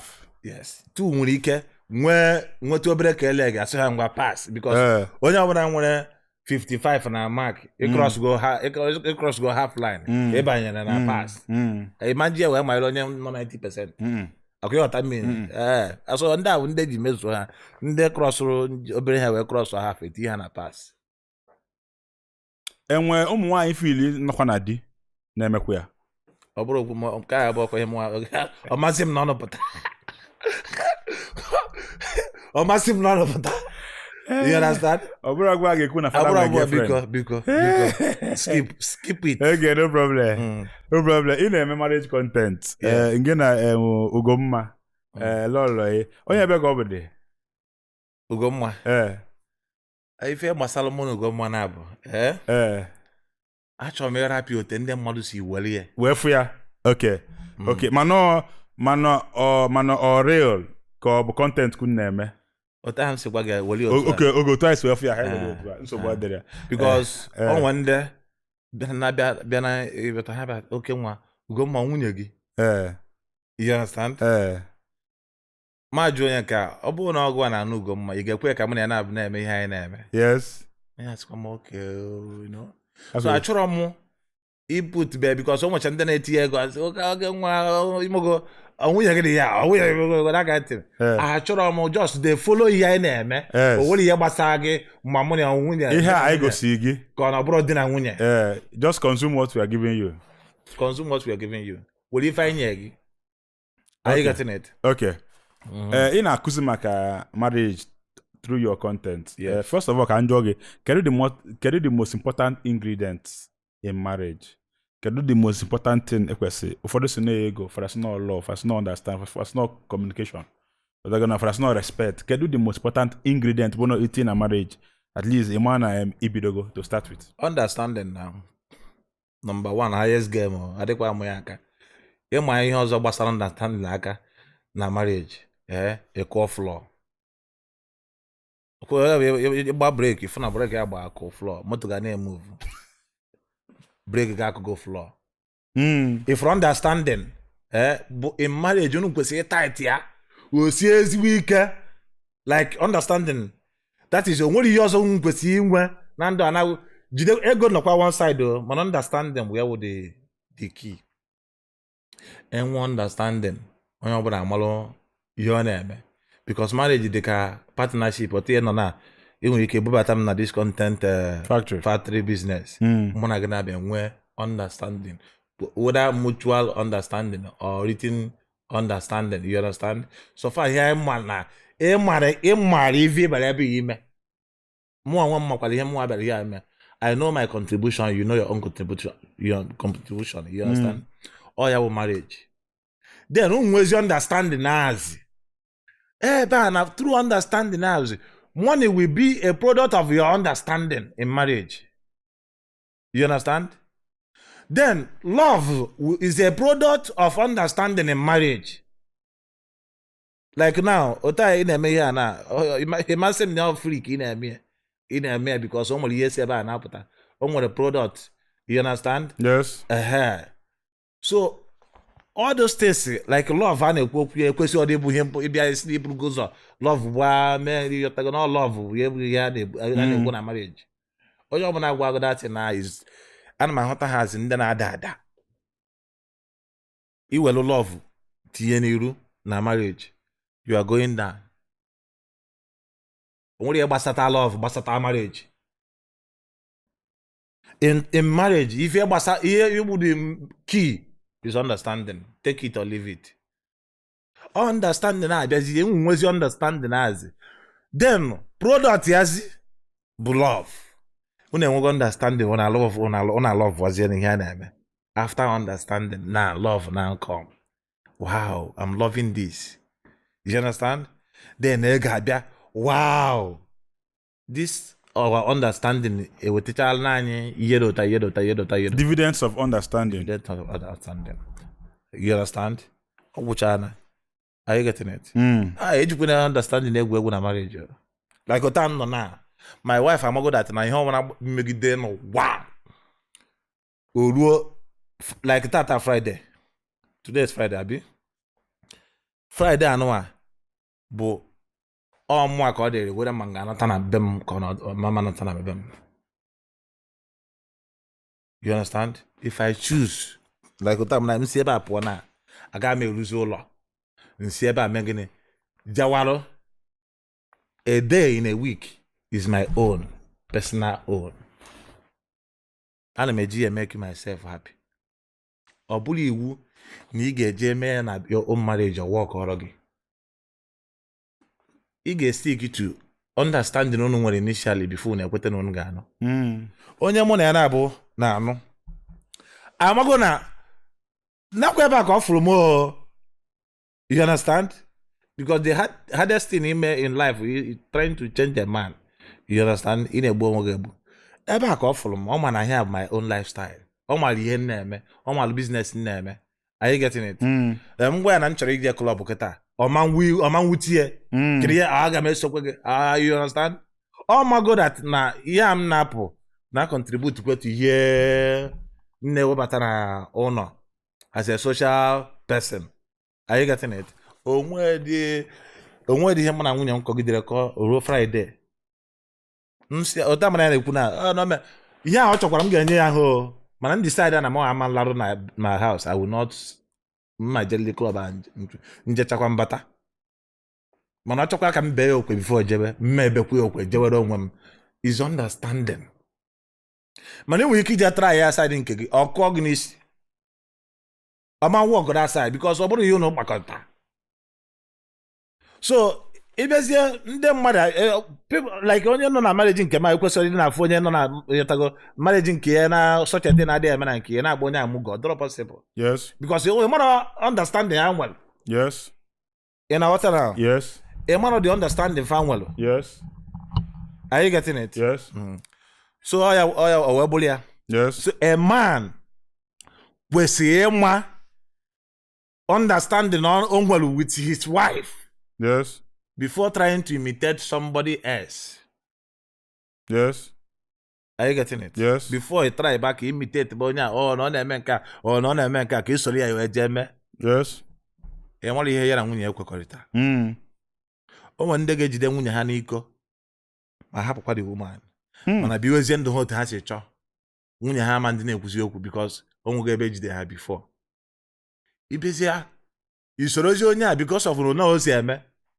A more of the foundation of lifestyle ahụ na-elive.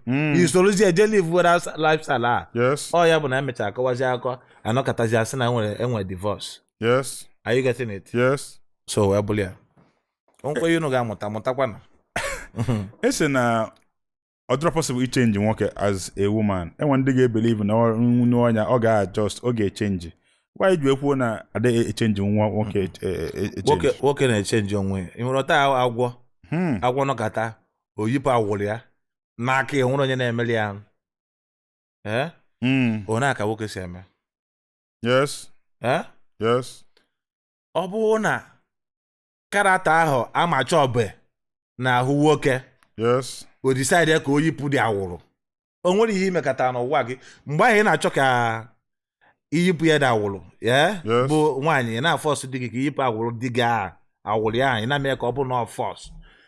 Mgbe ọ bụrụ na enwere ebe asị gị ọ bụrụ na phone gị na-reboot na asị gị don't touch it because when you press it enwere ike ịtouch ya bidokwa n'isi. Yes. When you try to as in force a man o jekwe bido n'isi can't bakwa. Yes. Ị na-aghọta na-ekwu? Yes. Ịmalụ na ihe bụ o nwere lifestyle bụ dị gị na-eme ọ dịghị gị mma. Yes. Ị kwesịghị efu ya initially. Mmadụ na ọ na-eme datin. O kwesịrị iso n'ihe as in ị ga-eji wee kweta ihe na ị ga-anụ ya because ị ga-ama na ọ na-eme the thing. Ị kwesịrị ịsị I will marry you ma ị mara ka nwoke a si eme. Elesizi ọ bụ nke ọ mụtaziri after ka unu ba marriage. Egwe ya na ihe agbakwa ihe unu kwuru. Yes. Ọ nke a ka ị ga-eti nwa ọnụ. Yes. Okwe na ghọta ya na. Yes. Mana ọ bụrụ na ị chọrọ ichenji ihe ahụ ịfụrụ nwoke a na-eme before ọnụbata gị. Ọga ọwụ na lifestyle onyaa. Yes. Nwoke na-eji aka ya feeling na this character, this lifestyle all the go overdue. Yes. Can you put the awolo? Let me start afresh. Yes. Mgbe ọ na nwoke na-enwebe odiri decision a go abụ nwaanyị na-achọ ka i change ya, you are wasting your time. Ị na-aghọta na-ekwu na and nwoke na-adị mma ịrapụ ya o werezi aka ya yọta decide ya na ọ ga-eme ihe dị otu a like ụta nọ na adị m stubborn to the level of ya na-agwa m ya gwa m eme na ka m ga-eme. Do you know why? The manner and approach ji eme gwa m the thing. And ụmụ nwaanyị enwere ya ị ga-afụ nwaanyị na iwe na-ewe ya yes iwe na-ewe ya ọ bọọlụ ba god ọ bụrụ ụmụ nwaanyị niile na-control nwu anger. yes and if you can control that anger o nwere ihe ọ na-etrigger arụ nwoke. yes o nwere ihe ọ na-etrigger ịnọkọta ụta ya na ebe ịtọgo ịchọ correct m iwere mkpu na-agwa m ya. yes ị na-agwa m mgbe na-agwa m mkpu na-apịkọta akwa m na-apịa ị na-eti mgbe anyị na-eti na-apịa akwa m mpịacha bọs m ju you understand nzichie ya ị na-etikwe mgbe anyị na-eti nsekpụrụ agba narị ya. Are you getting it? yes ihe m ga-agwa gị bụ adịghị etiri nwoke na-agba mbọ mgbu like ibe nwaanyị ịchọ ịgwa m okwu onye ahịa mana ndị a na-eme ya bụ ndị n'aka na-esiri ike and onye ahịa fụrụ ọhịa bụ na alili na-egbu nwoke. O nwere ka nwaanyị ga-esi gwakọta okwu ọ maara ihe ọ ga-eme mana cha drọ ego adrọ ọhịa bụ ndị big man wife na ji ụdị mmadụ dị otu a wee na-enye gị example na efukwa mpa Chukwu Emeka efukwa ka ya na nwunye ya si eme o nwekwanụ choice o nwere ego. You got my point? ọ ga-atọrọleti nwunye ọ bụ ya o nwere ọcha welugoro ego nye nwaanyị nwoke ahụ si na ọ dị calm na ọ na-eme nke a na-abịagodi ya mba na o mechie ọnụ nwoke adịrọ mma ikwu okwu nwoke adịrọ mma ime nke a nwoke adịrọ ọ poverty mere onye a ji gba nkịtị. Ego bụ onye ahụ ka ọ ma ya o kwesịrị ime. Nwoke kwesịrị nwunye gị na-eti gị mkpu n'isi na ebe a gị na-anaba na-akụ eri. You understand? O kwesịrị ịwa ara nwaanyị bido ịyịgharị ya bido ị narị eri ya pụọ ọrụ ya n'ụlọ. A na-eme ọ na-abụ n'aka ya ego bido ị na-aghọta the point. Ị pụọ ọrụ ya ịsụchukwa ya oyi ya ọ ga-eji aka ya bịakwute gị. Daddy because they are ngwa I am sorry ngwa batazia. You understand?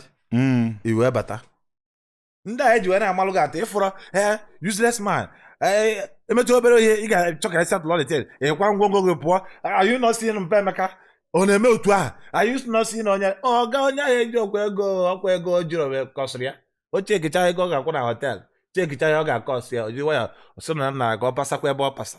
yes You understand? yes Are you getting it? yes Okenwa kedu ebe ifiri na anyị na-get ya wrong in marriage now because ịpụta ị na-afụ so many divorce cases anụ ọtata agbasa echi anụ ọtata ije enwe ndị na-anụcha that day gbasa that day ka ebe ifiri na anyị na-get ya wrong. This okwu a na-agala ụmụ nwaanyị gị na nwoke na-ayị ịmago the kind of nwoke chọrọ na your life. O nwere karata ị ga-atọrọ leti nwu from nwoke. Initially ọ bụrụ na ị fụrụ those character na-eme ntọrọ leti nwu na nwoke ijeje kweta onye ahụ because of ifili na ego dị onye ahụ n'aka mana o nwere lifestyle ọ na-ebi ịdịkwa wee mana ịma ntọrọ leti nwunye mana ọ dịghị ka onye ahụ ga-echenji the future ije kweta na ị ga-anụ ya ihe ọbụla mmegị na marriage ọgụ a mere onwe gị. Ị na-aghọta na? Yes. Ka m nwere onye na-ebi ajọ ndụ like onye mara ori ka ọ na-ezu mana ịlụ ọvụrụ ya mana ọ na-adị gị ka ori ọ na-ezu na ọ bụrụ obi ya ka o ji ezu dị ori and ọ bụrụ na ị bata na ị ga-echenji nwunye aka bezo na ori ahụ ọ na-ezu desizie ka iji anụbụ ya mana ị mana ịma ntọrọlet nwu na di gị mgbakwa na enyi gị nwoke na-ezu ori ị na-aghọta ya mana esi na ọ bụrụ na unu etago unu bido na ị ga-echenjiri ya ọ ya wụ ihe na-akọ so many people ji break up na marriage today. Yes. Because he just say try but here you feeling he try and he get change. You buzi na okwu change. Oh ya bụ anụkwazi mess. Yes. You understand? Oh ya bụ anụkwa ma na abanye na the thing. Yes. I don't want marry again. I think say I go change you. I don't know say I don't go feel change you. Or want to be okay change you know why? They want to be. And when be onye si na go okay change, ya bịa gwa m otu esi change nwoke a. You understand? I want to be. Ihe like nwoke na-eji aka change lo onwe. Like lifestyle na-ebi oge ndị single. Abụrụ ya ka na-ebi kịta m nugo nwaanyị ewolugo m aka m dobe onwe m ọdụ ọ bụrụ na ọhịa ahịa gwara m because before na-achịgwa m ihe ahịa na-agwa m my parents agwachago bịa o nwere ihe ga-agwa m tata mma m na-agwara m as a woman o nwere ihe ga-agwa m today mma m na-agwara m because ihe ọ bụla ifili ị na-afụ mma m afụsego before you are you getting it? Yes. So if I no change now you go come change me. You understand? Yes. Oge a na onwe oge bụ anakọta emezina ihe a na-eti gị ihe na ya yetịkwa ịtọkwa na ya o nwere lifestyle bụ lifestyle a bụ ya bụ ndụ gị. Are you getting it? Yes. When you move into ị chọrọ nwoke gị na nwoke na-edeti ọ dịghị ka o nwere ihe ọ na-eme ịlaikụrọ ọsọ ya bụ na one single thought ọ ga-gbasi ike. Don't accept. Also gonna ga no go happy as ya mba. Ihe o nwere ihe na-eme ma like ro. Yes. Yeah? Yes. Osisi ego na ọ ga-akwụsị ya mgbe ọ bụ na unu nọ. E malụzie na o ji go ụgwọ to change. No, I will stop it. Don't worry, I will stop it. O ji go ụgwọ. You understand? The agreement unu nwe to enter the marriage bụ na ọ ga-akwụsị ya. Yes. So ị ga na-agbazi ya ka onye jigo ụgwọ ihe ọ gwara gị na ọbụzi na ị na-achọzi ka ichenji ya original ị na-agwazi okwu azị na onye chọrọ ọrụ onye gị na nwekwa agreement na ị ga-echenjikwa o. Yes. Ọkwụghọta? Yes. Na Ike isikwa na ị ga-akwụsị ihe a ekwuzibekwa ihe ahụ. Are you getting it? Yes. So wee bụrụ ya ị chọrọ ịnụ di maọkwa ị chọrọ ịnụ nwaanyị onwe ya nwaanyị ahụ na-eme ịma alụ dat na ịma ntụrụlet nwe ihe a and of course before na anụba don't go. Yes. Onwe gbasa love gbasa ya. Yes. Because marriage is a partnership like I said before. Ụnụ dị na nwunye na-amụ nwa azụ ụmụ na-eleta ụnụ anya. Yes. Are you getting it? Ọkwụ ya? Yes. Ọ ya marriage bụ na onwere gbasa love dị ya. Sorry. Love onwere gbasa ya. Ijezi na ije lụọ mmadụ. Ndị a na-alụ mmadụ for love. Yes. Ndị na-enwe issue na marriage. Yes.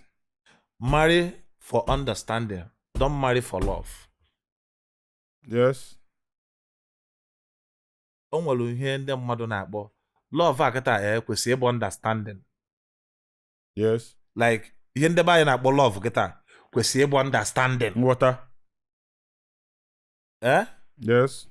Okwere ọtọ na-ekwu na Yes. ihe ndị be anyị na-akpọ love. Oh, I too love this guy. Ihe o kwesịrị bụ I too understand this guy. Like ọta m nọ na onwe ihe ọ bụla nwunye m amaghị ihe m ga-eme ọ bụ na onwe mata pụtara ebe a kịta anụma nwunye m ga-asị gị na ọ bụ na m nọ ebe a na ihe m ga-eme and ọ bụ na m nọ ebe a ya ka m ga-eme o gosi na ọ mụtara m very well. So don't marry who you don't understand. Yes. You understand? Yes. Ọ ịnụ onye ime ha understand bụ na na-enwe divorce. Yes. Mana ịnụ onye ime understand enwere ihe dịka divorce. You understand? Yes. Because ịmago na oge o si eme. Ibido n'oge plan about how to manage the person. Yes. Because onye ọ dị ka onye ahụ onwe pass mark. Maybe qualities niile chọrọ ebe nwoke nọ o nwere ya mana o nwere ofu ihe o nwere. Yes.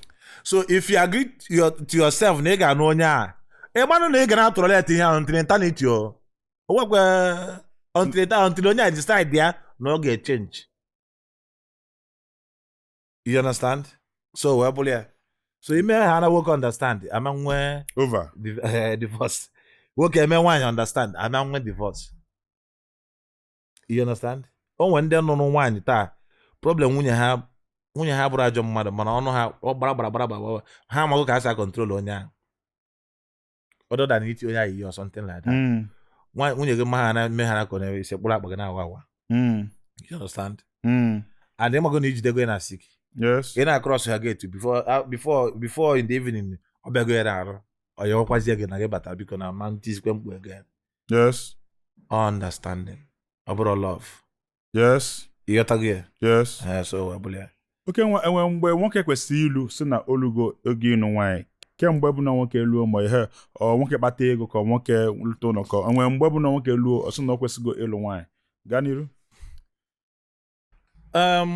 Gbasara data ajụjụ ya jụrụ m kịta onwelu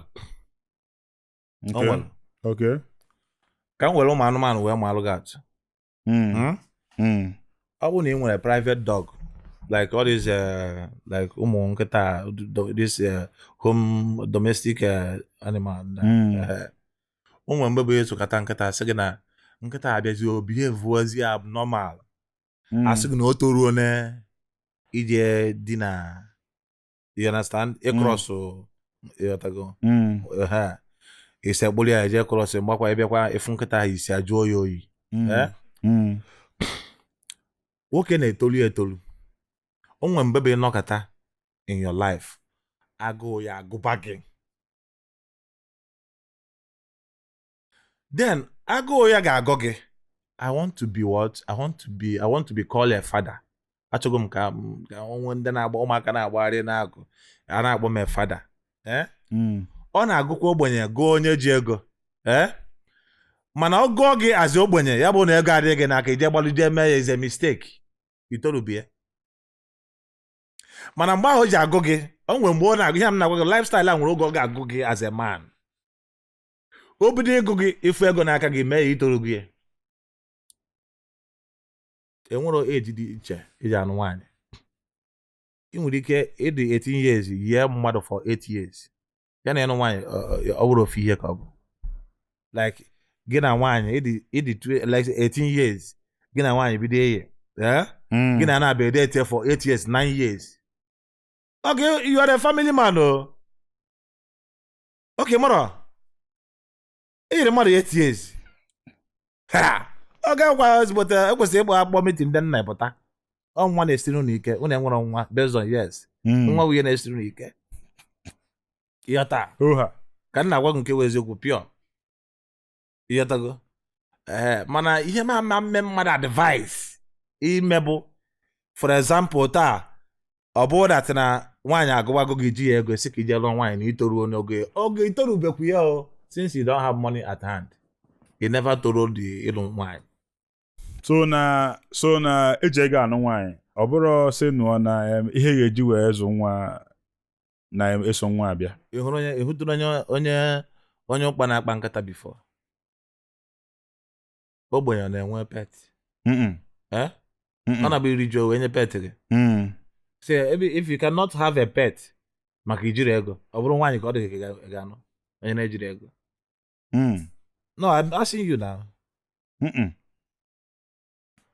ọ bụ nwaanyị ka ị ga-anụnwuzi if you cannot have pet because ị nwere ego ọdịzi ego ka nwaanyị ka ị ga-eje nụọ you understand ọ na-abụzi nwaanyị ka ị ga-anụ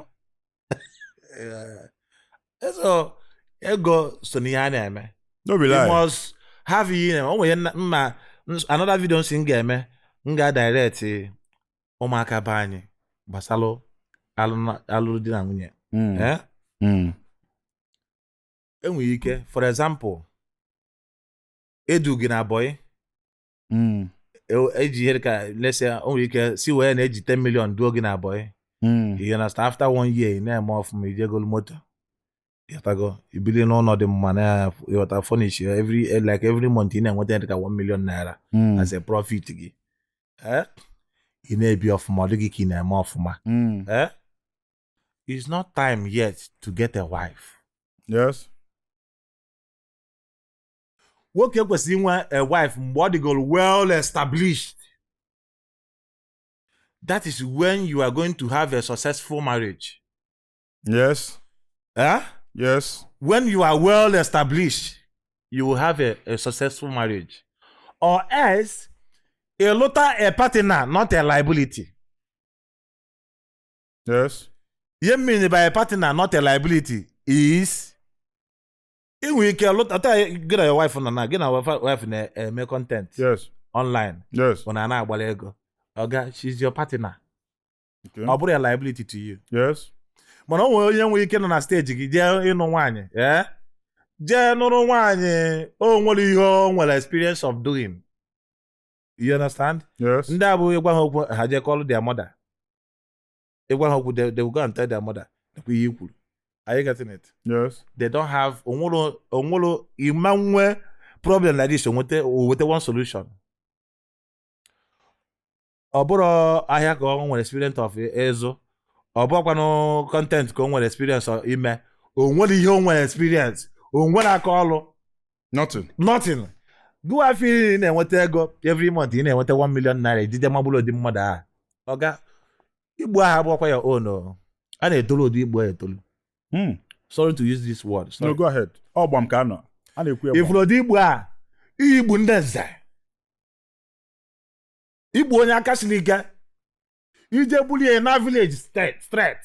Ọ ya bụ na ịnụcha nwaanyị, ị na-afụ onwe gị na village after 2 years. Ị na-ajụ onwe gị how manage. Ka ezi ka isi lute ebe a. Because ije eje taa igbu dịrị onye ọzọ na-abụghị gị ka ọ dịrị. Ị kwesịrị igbu ọ bụrụ na ị na-egwuru get a partner, somebody who is going to assist you. Ọ bụrụ na ọ nwere business ị na-eme, ọ bụrụ na onye nwere such idea or somebody will be to you, o nwere idea o ji abịa, ọ bịa you establish that idea, ọ bụrụ double income. Ọ mgbe a ka ị ga-eji gbọta na a marriage were blessing. Mana onye nke a na o nwere ihe ọ na-eme, ije dabụrụ onye nke a na-eji ịhụka ya n'anya na ego na village. Safe journey. Ị ga-ana village is a must. You face Nachi Motors. Yes. But when by IBC. Oh. You understand? You must go. Because iji aka gị lụtara onwe gị liability. If na 1 million ahụ ị na-enweta mgbe as a profit gị. 1 million ahụ ị na-enweta as a profit gị mgbe ọ dị gị na-eme ọfụma. Ị nụbatazi onye ọrụ nwere aka esiri ike or nothing. Oga problem family ga na-apụta ị ga na-asọt ya. Ị ga na-asọt nke ya because o nwere ebe o si eme gasị. Ogobuchi onye na. Ị ga na-agbakwa. If at the end of the month you are earning 1 million naira as your profit, it's no longer 1 million now, it's 200,000. Because then when a lot of expenses around you. And on one able say or to your life go a plus. Or be as a minus. Odinda and a turi lunda. Let me use my very humble brother and friend and chairman Panteka to use an example. Odim mada na Panteka jeno odim mada. Yata. Yes. Okay, men we established because he work a bunko. You understand? Oh, we get sabotia. We pay you fool. Oh, we can roll you fool. Plaza. There now when plaza. Chef where about you know also talaba where you family and you understand? Yes. If you know work to you yata so no to you the mother. Then onye kana atoto bia just did know the mother in our village. I told my family with 3 boys, 1 girl. My 2 younger brothers, they are doing well. Tomorrow. I keep on telling them. Before you marry a partner. Asset. O nwere ihe na-eme kịta na-enye gị ego quite alright. Look for a girl get fitly in. Ọ bụrụ na ọ bịa abata into your life, omega assist n'ihe na-eme. Ị mara onwe ndị nwunye ha na-arụ secretary, you understand, na business ha. Ebe ije na shop ha, nwunye ha asaghị ya ga-asaga sapụta gị ego. Ha nwunye ha ga-erete ego sef more than di ha. You understand? Such people. Onwe ndị bụ ikwute ihe gbasara online content, like some guests na afụ say they are affiliate marketing, all those things. Yeah. ha na fight their possible best to get money on their own. Ndị a niile nọchakwa erapụ ewe jewe village ije kpọrọ nwa asị gị na ọwa ezigbo mmadụ virgin. Ndị be ha agwa ha amaka agwa go and buy beans and eat and cook, my friend. You understand? Asị gị na agwa ya amaka ya ọ bịazie inewezi agwa amaka ị mara onwe ka nwaanyị nwere ezigbo agwa ga-esi nọrọ ọ bụrụ onwe ya na-contribute ọ na-agbakasị gị ahụ ị na-ahụ ya as a Jezebel.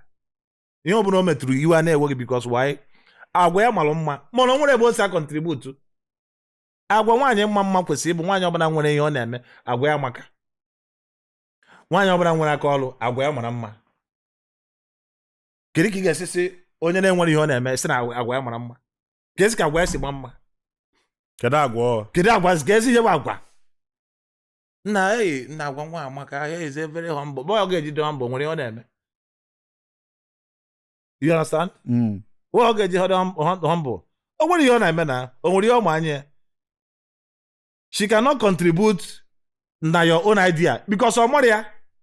So the only way ya wa ga-ejikwa ọ mechere onwe ya ọnụ. Ọ mechizi ọnụ adịkwa ya tewe na site na ọ dị humble. Because o nwere ihe onwe upstairs. Because ọ bụrụ na o nwere ihe onwe ọ ga-contribute. Nwaanyị ọbụla nwere ihe o nwere to contribute to your life bụ onye bụ nwaanyị nwere ezigbo agwa. Like my wife o nwere ezigbo agwa. O nwere ihe ọ na-alụ. Like ota m nọ na onwe ka owu ga-abagide gị otu a ịkpọ ya na phone si oti tụrụ m ego ada ama ọma. Ọkọchakwa gị ọnụ tikwere gị the money. I were tachikwe. Ịghọtago ijidekwe ịmakwa na o jide ego ahụ na ọ ga-expend kwa ya ọ ga-erikwe mana ịchọ ka ọ bụrụ na ọ na-aka gị go si abịa ịnakwara ya ego ahụ ijidekwa ya ịgwakwa ya na ị ga-akwụ ya ụgwọ ahụ ịgwakwara na ị ga-akwụ ụgwọ mgbe asụsụ time mana yawa ga-etiri ego ahụ n'ọkpọ echikwe na ya ọ ga-enyekwe gị onye bụ na nwaanyị ahụ nwere ezigbo agwa. Ịghọta? Yes. Like ụta nọ n'oge nwunye m ga-abụ bịa ọ na-ese evu ego o nwere m bụ nna ya ego mee nkwenye m ego ahụ ọ mago na the situation adịbe bad o jidekwe the money na-anọchọkwa the ego o nwere stage bụ olu ọfọ na ore jee na final o bupụta ya taa o mee miracle. I dey tell you ọ dọpụta ya taa nwanne onwe miracle dị ka ya o mgbe aka iji mmadụ ị na-anụ nwaanyị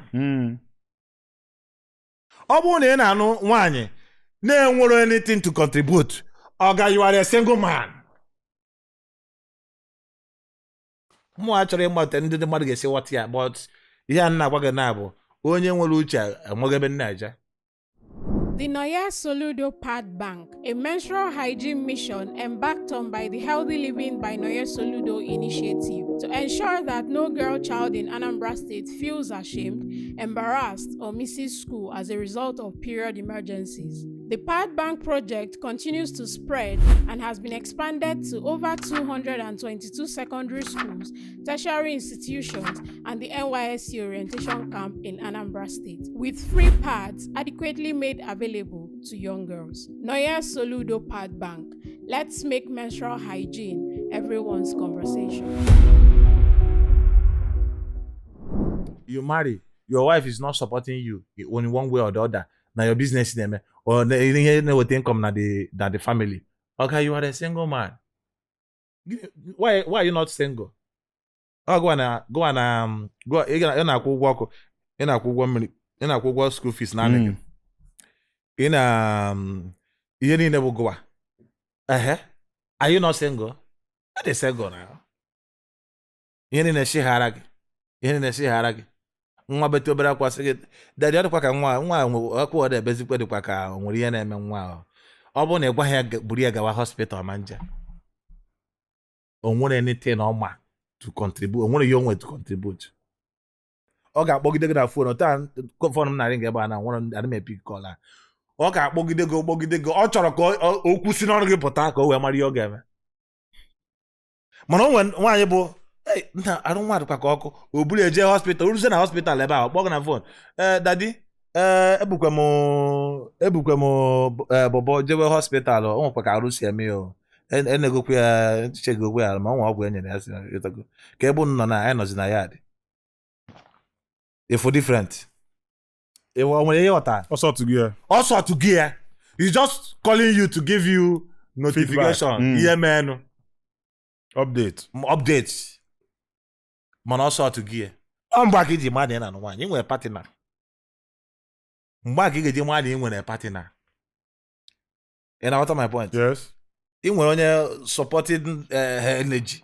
Helpmate. Helpmate. Abro yen kewo oche ngomiri na ogbogo na phone. Baby, I want to drink water. I don't know. Baby, drink water now before we manu na ya ngomiri. O vibe. Isim no yen ka so na nde wa na understand anu. You understand? Yes. So it's hard time na nde ba ya umaka ba ya kita no. You understand? The difference between marriage and a bondage. Mmadụ na-eji aka ya je buru bondage tụkwasị onwe in the name of marriage. You understand? Whereby the mates are getting married. You understand? You are getting bondage while other people are getting married. But it's a common sense. Ndị mmadụ ama nghọtasị ya ụmụ nwanyị because this one are there favor ụmụ nwanyị fama nkụ aka na nka. You understand? Mana is a simple advice. Ọ bụrụ na ị bụ a woman, is go na poor family or whatever, try to one them try to ka inweta equality. Ebe ahụ tatụrụ gị. You understand? Ka onwe ihe ga-abịa megasị na ama contribute ihe atụmanya. Ote nwoke sa dị ready for marriage ka nwaanyị kwesịrị na dị ready for marriage. Onwere ihe na-arụ, you are not ready. No, she's not ready. All the of age, all the 25, I'm a 26 student. years. You understand? She's not ready yet. Mgbe ị ga-eji mmalụ nwaanyị dị go ready bụ ịgba ya aka agụchagokwa m school. What are you doing now? I am learning tailoring. I'm doing POS. POS. Oh, sokwa. I'm doing POS. Sokwa. You understand? No more you never. Ọ bụrụ ndị nke a bụ fatesia makeup. Ife ọ maara anyị ya bụ factory Chineke desara ya ba. O ji anata ego. O nwere any other thing. Ịnụbata onye ata mgbe mma ya niile ịfụrụ ọ machara. O nwere ebe ọ ga-esi contribute to anything. Because o nwere ihe o nwere experience of doing. Because ihe a ha nwe ebe a emego ha dị lazy. Obi ha niile bụ na ọ ga-adịgide otu a mgbe ebi wata ụwa. Ị ga-afụ a girl ọ na-akwụgharị alagharị different amụ na-enweta ego. Obi ọ dịghị ka ọ na-eme ọfụma. Ma onye abazie na di nwere ebe o esi support the husband ya because o nwere ihe ọma, nwere ihe o nwere experience of doing. The only thing o nwere experience ya bụ lot weta ego. Ọ kọtụgo. You understand? Yes, na ọdụgo n'ụdị na ọ kọtụ na ofu onye eburugo wholesale. Ofu onye eburugo n'ụdị ihe a na-ele. Onye mmadụ egogo wholesale. I got it. Ka ọwa ndị onwe ike kuitekwa osi dị enye anyị ego short time. Ji ajụzi ya kedu. You understand? Kedu ego ya? Na ekwumokwu ndị a. Ị na-akọwa na mmadụ ekwesịrị ịnụ onye na-agba mbọ ekwesịrị ịnụ nwaanyị from a poor family. Ọ bụrụ ihe m kwuru. Mmadụ nwere ike ịdị poor mana ọ dịghị poor in brain. Okay. Ị na-aghọta na-ekwu na. Nne m jụọ gị ka ụbọchị ọfụma. Mmadụ nwere ike ịdị poor, background ya dị poor. Financially. Mana mentally ọ dịghị poor. O nwere girl ị ga-ayị na ọ gwa gị Chukwuemeka shebi this your business na Lagos or what call have you like you make you expand to rural Lagos before? Gasị mbakwa na irubekwa Lagos na nwere onye ma ebe a so na ya mmadụ. Are you getting it? Ọ bụ na ebu business aje Lagos na ọ ga-abakwa. You understand? O weta a very good idea ga support your business. Yes. You understand? Yes. Onye ga-ego so okwu ka o kwuru. You know? Yes. So okwu ka o kwuru. Idea because uche adịghị ezu ezu. Yes. Ihe nwoke ji anụ nwaanyị bụ onwe nke ichefuru onye nke echeta gị. Yes. You understand? Yes. Then o weta the idea before you na-ama ihe na-eme idea ahụ o nwere ndị bụ nwunye ha mere ihe ha bụ today. I'm telling you the honest truth. Nwunye ha si from a poor home bịa after ka ha nọsị nwunye ha mee ha ihe ha bụ today. You understand? Yes. When you see them, your own duty as a man who go oge lụ nwaanyị is to recognize people like that, how to find them. Nwa bụ gị na-abụ n'ayị kịta anya niile wụ n'ego, ọ bụ na inye ha ego ọma survive. Onwere bụ bọsọ bere mega approach na nye m ego ka ndị mmụọ ihe dota, ọ nye m ego ka m support ihe dota ndị na-eme wee na-enweta ego ka ha pịtị na anaghị ego. Nwaanyị ahụ bụrụ wife material. Oha. Ya mbụ nwaanyị ahụ abụrụ a wife material. A wife material will a girl be ready to support you no matter ego no be n'inwe wa. Ọ bata ọ ga like go nwe ebe o tiara aka. You understand? At least ọ bụrụ na hey na ọ bụrụ na ego ncha the tangent nọ n'ụlọ ka ọ na-egotegodu without ịnaga ego. Ị mara o nwere some ego a na some married people na marriage ihe na-eme m. Baby, anya nwe pure water na this house. Nwunye ga-akpọ gị na phone na unu enweghị pure water na this house. A na-ere 300 naira a bag. 300 a bag. Unu enweghị pure water. Ka ị kpọrọ di gị na phone. Gwa na unu enweghị pure water na n'ụlọ. Is a shame. Onye ahụ ya bụrụ wife material. I'm telling you the honest truth. Ọ bụrụ wife material.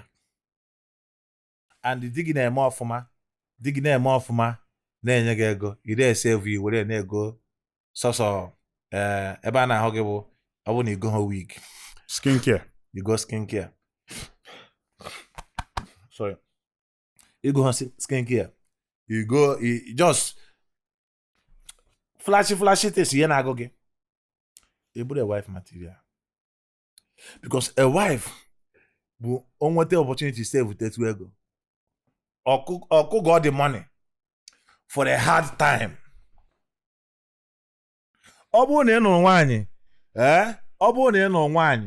o nwere ụbọchị nwunye gị nọkọta asị gị were 1000 na jide ewen iwe ahụ m na pass you through jide 1000 na oga you're not married. You're single. You're a single man. You understand? You're a single man. Also chọọ gị tata ihe a ga-ata nwunye gị. Like onwe ka ihe si mee business ga-enwe shake si na ka elagodo eze for a minute. Tarikọrọ nwaanyị ya self. Be na another self before na put eze self. Yatago. You have nefuzi well. Leftover food ka ị ga-elisi. Ma ọ bụ na ọ ga-adịkwa o. Ka nna ọ ga-eze okwu. Onye ọ na-amasị ihe a na-ekwu.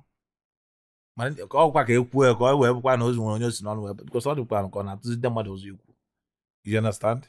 Let's talk about it. Let's move to next. Daalụ.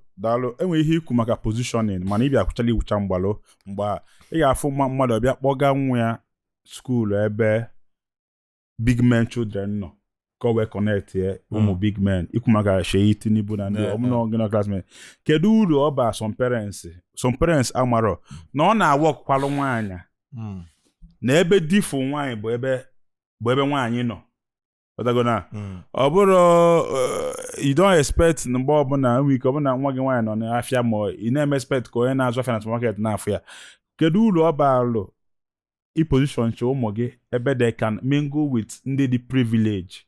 Kedu uru ọ ba na ezinụlọ and then mgbe anya touch ọfụma especially ma even ma girl children positioning your children ebe bụ na ka have meet kwa ndị dịkwa privilege so that they will be helped.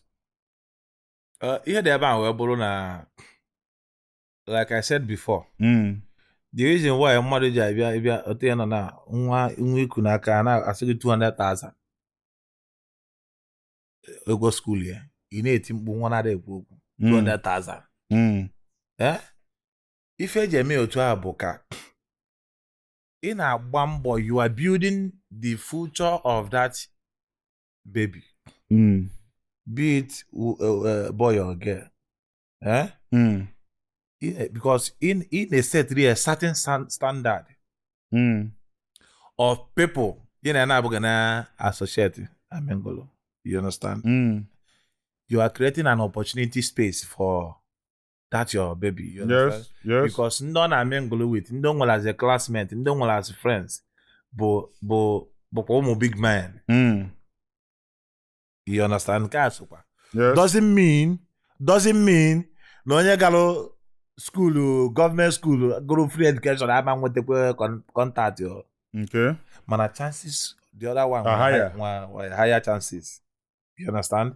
Nke na-enwe higher chances. Nke a na chances ya dị low. Na what ya na? Yes. Ọ gwụchara na nwe ihe ọzọ dị ebe a. Yes. Because sometimes ị ga-anekwa anya ihe niile a na-akụzi na school agala ọnụ.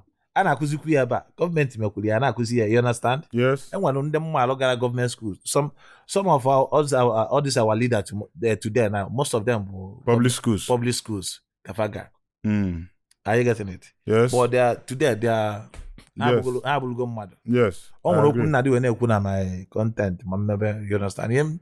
O nwere ụbọchị m gwara my wife say that na ọ na-asị m Okenwa na m adịghị anọ mụ na ụmụ mụ na ha yọtọ mgbe niile na-eme nke ọzọ onwe oke nnọkọta mbata ụta mụ na ụmụ m si ya yọtago o nwere some certain lifestyle ọ sị na m emezi naanị iru ụmụaka you know ngwa ya data ọ na-abụ nwatakịrị tote o face word warrant ya like ihe ị na-eme tata ọ mpa gị kụziri gị ị mụtara ya na school Good.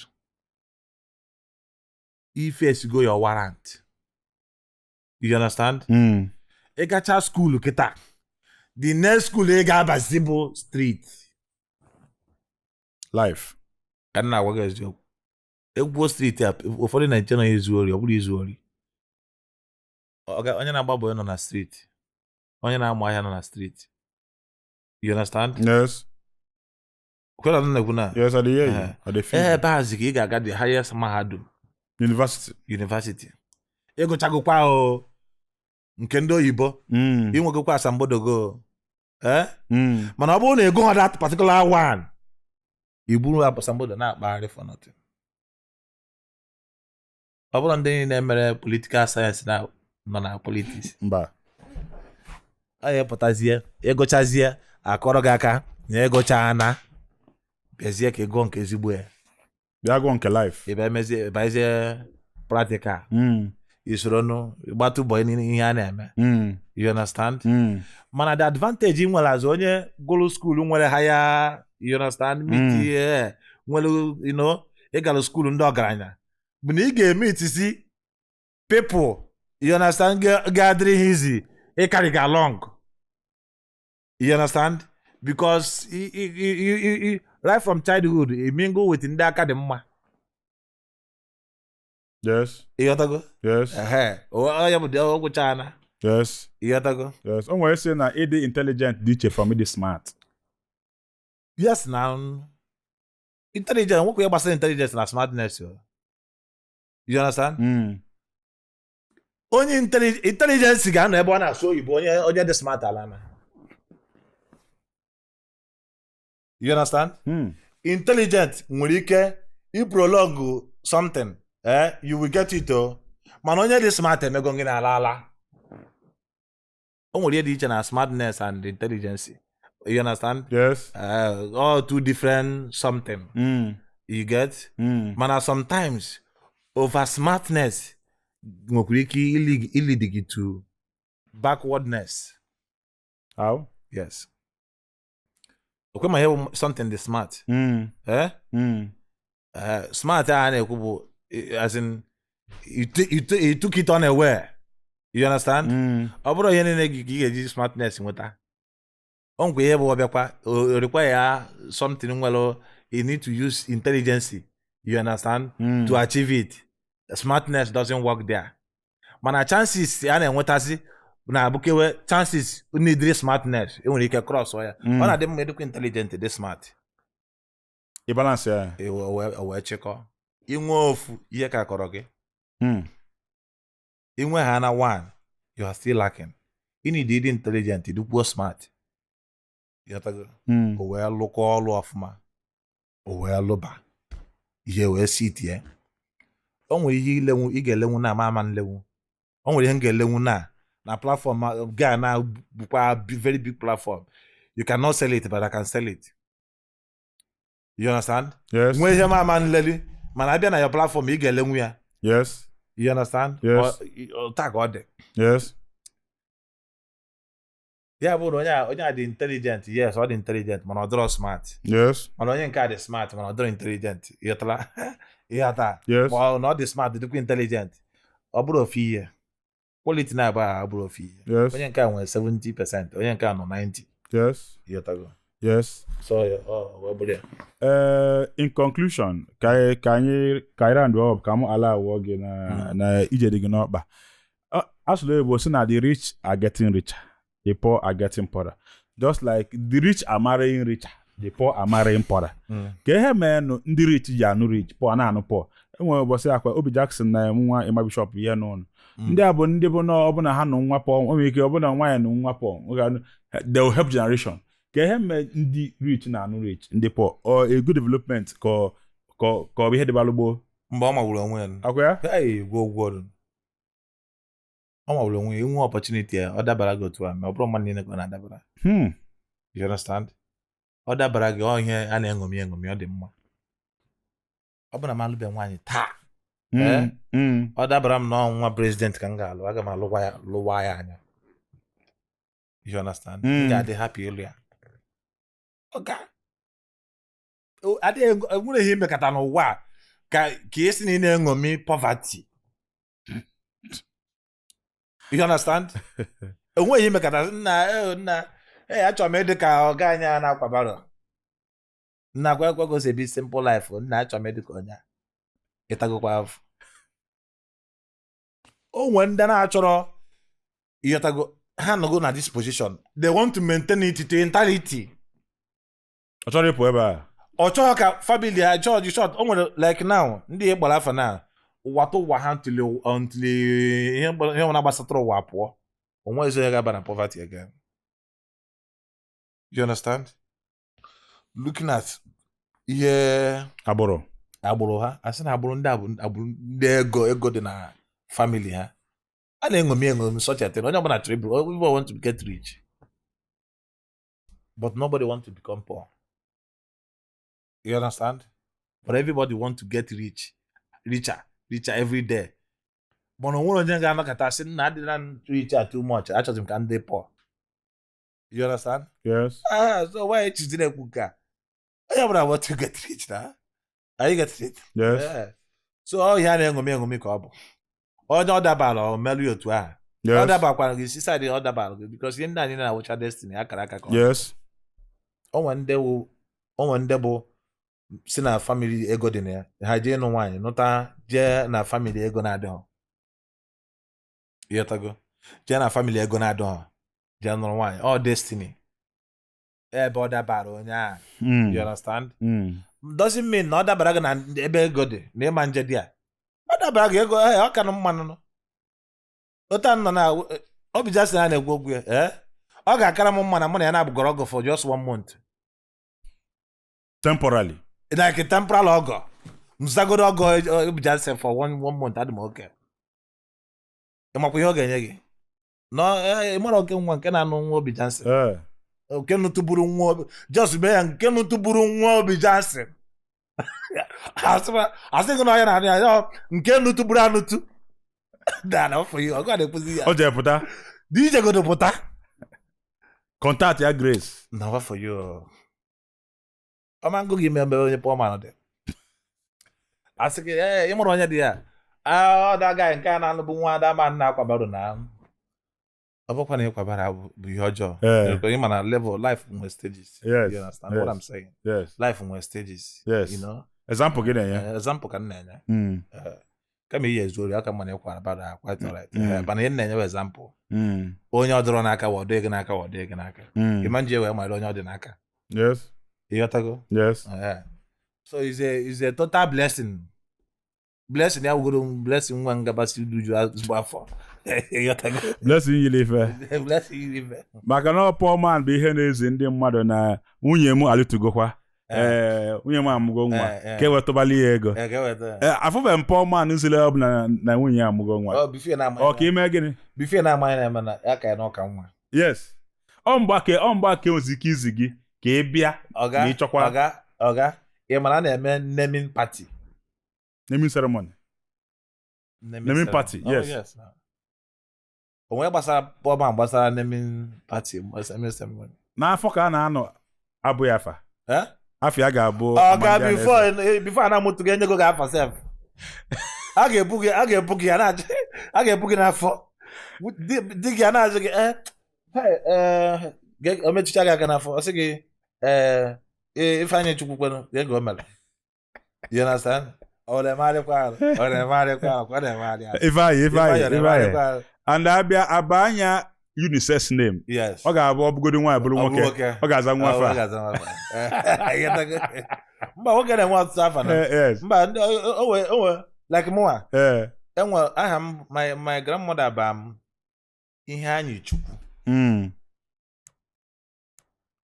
Yes. From my grandmother from my father's side. My grandmother from my mother's side ba m Okechukwu. Oh. Okay. You understand? Okay.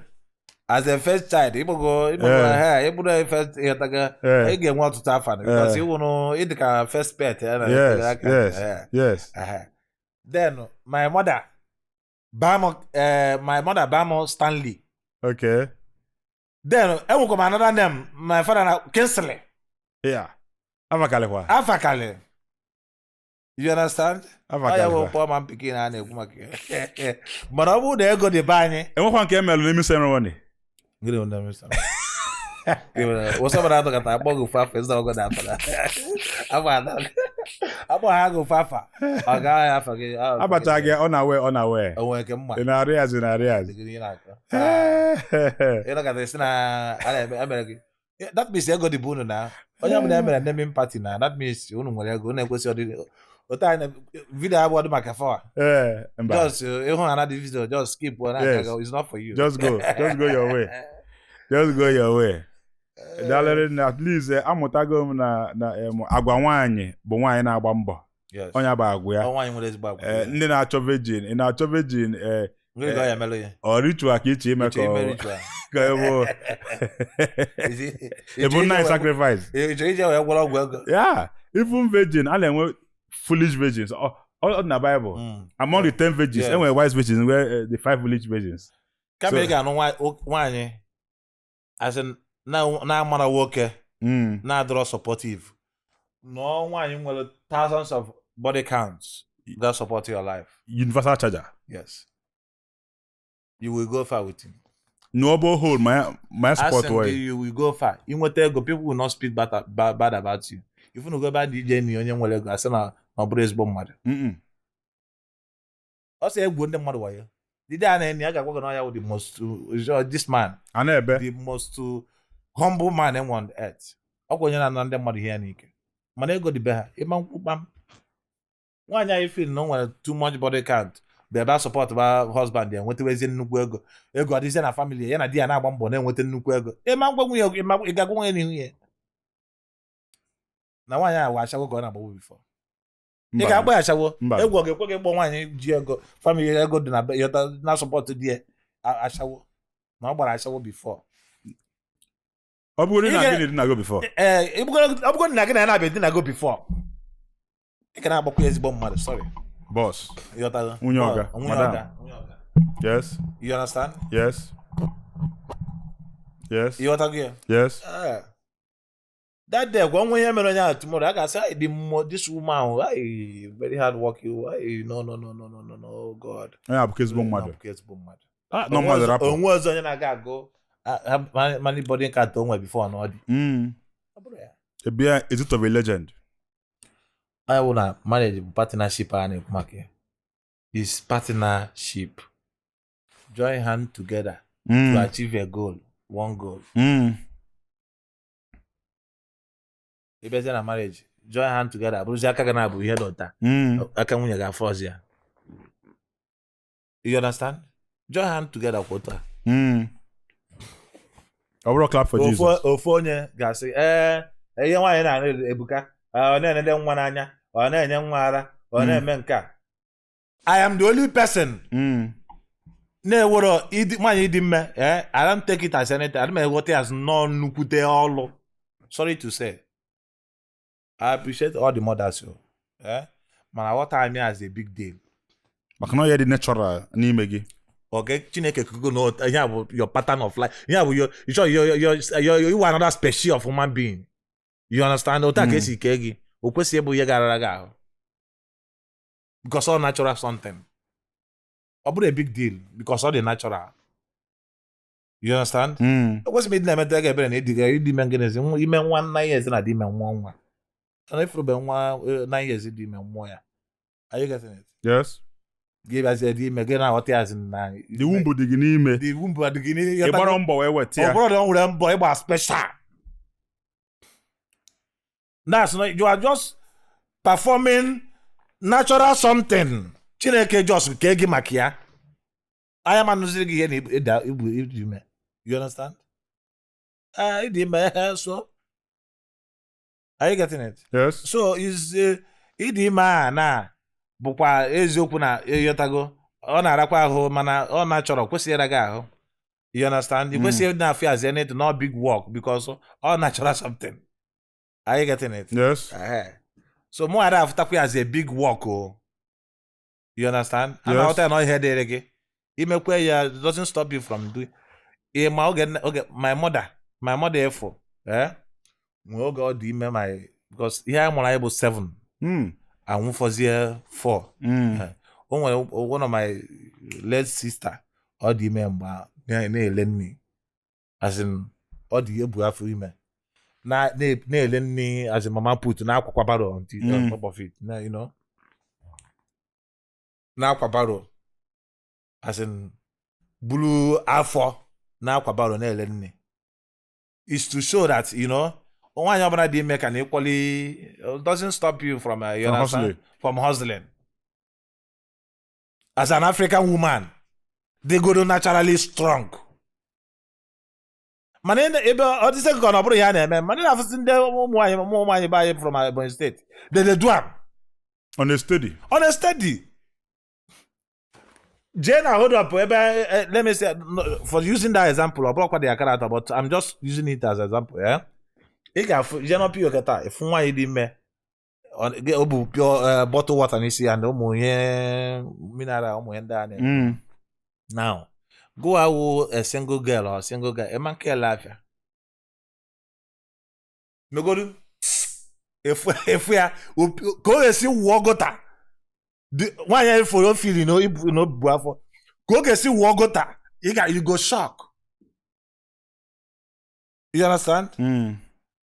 Sometimes I man look at that say, yeah, why they money or them for the that thing. Because even a mad woman can get pregnant. Yes, now. Even a Isuna drama can get pregnant. Yes. So far, it's area spam name. Yeah. Afebube. Are you getting it? Okule na one guy okule na support kwa. Bezi this see me you tag na no so yeah so yeah ke be contribute na family. Na di me. You understand? Oh, my dear boy, when I saw here.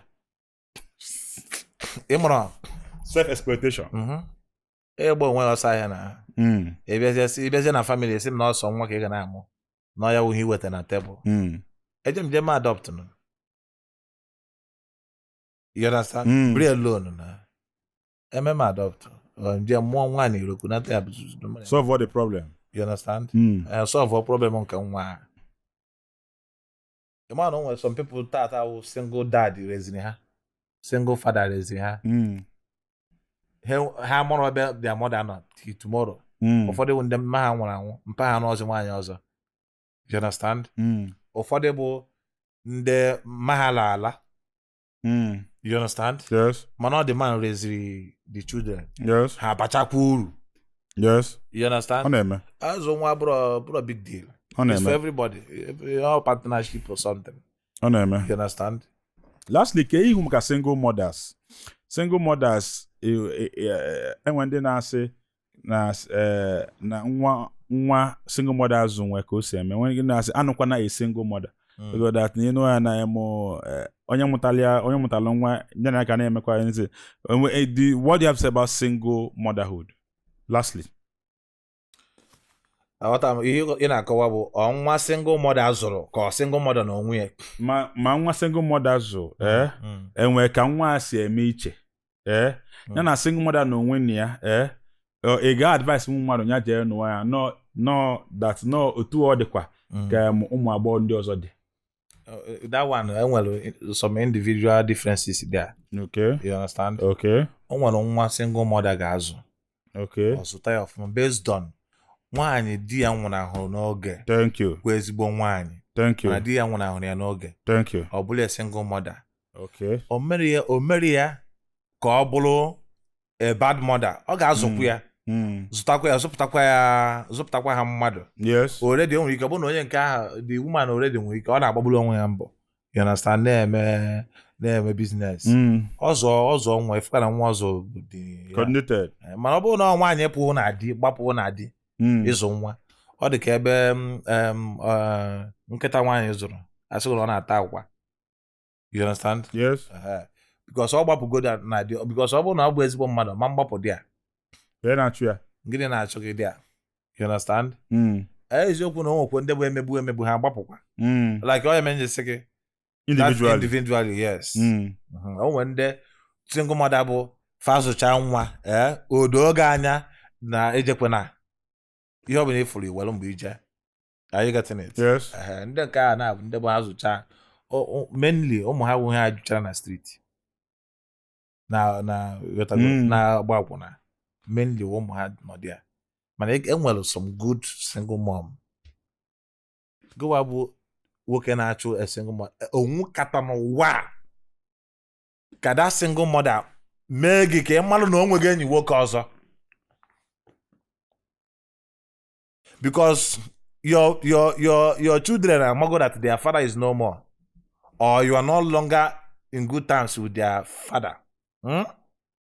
Mana that woman will not allow her children to know that o nwere enyi nwoke. Ebe ọ bụla ọchị ịtachara ihe o jee n'oge bata n'oge.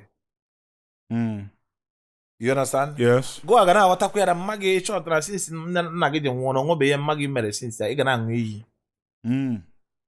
You understand? Ị ga na-aṅụ iyi na-aṅụ mba mere ma mma na ọ na-emechalụ mana ọ na-akwanyere onwe ya ugwu. You understand? Mana ebe ọ na-akazi njọ bụ ndị nke a bụ ha bịa nwoke a chọrọ ha bịa n'ụlọ kụọ aka Oluchi where your mother you comot or you dey bathroom okay make I dey parlor dey wait for am.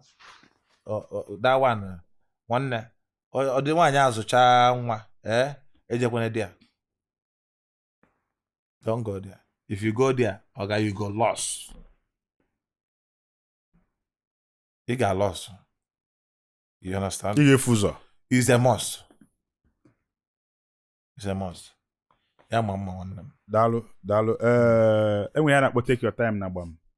Onwe nke ọ bụla enwe ihe anyị na-ajụrụ gị chọọ ka ịkpatụ aka ma ọ bụ na enwe nke ajụrụ gị chọkwa ka ị emphasize ma ọ bụ na ị nwere ekene pụrụ iche shout out ma ọ bụ advice ma ọ bụ na onwe onye che ka ị drag ya ka ị call out ma ọ bụ mgbọlị nke ọ bụla ị chọọ anyị na-akpọ ya take your time so take your time and do your thing.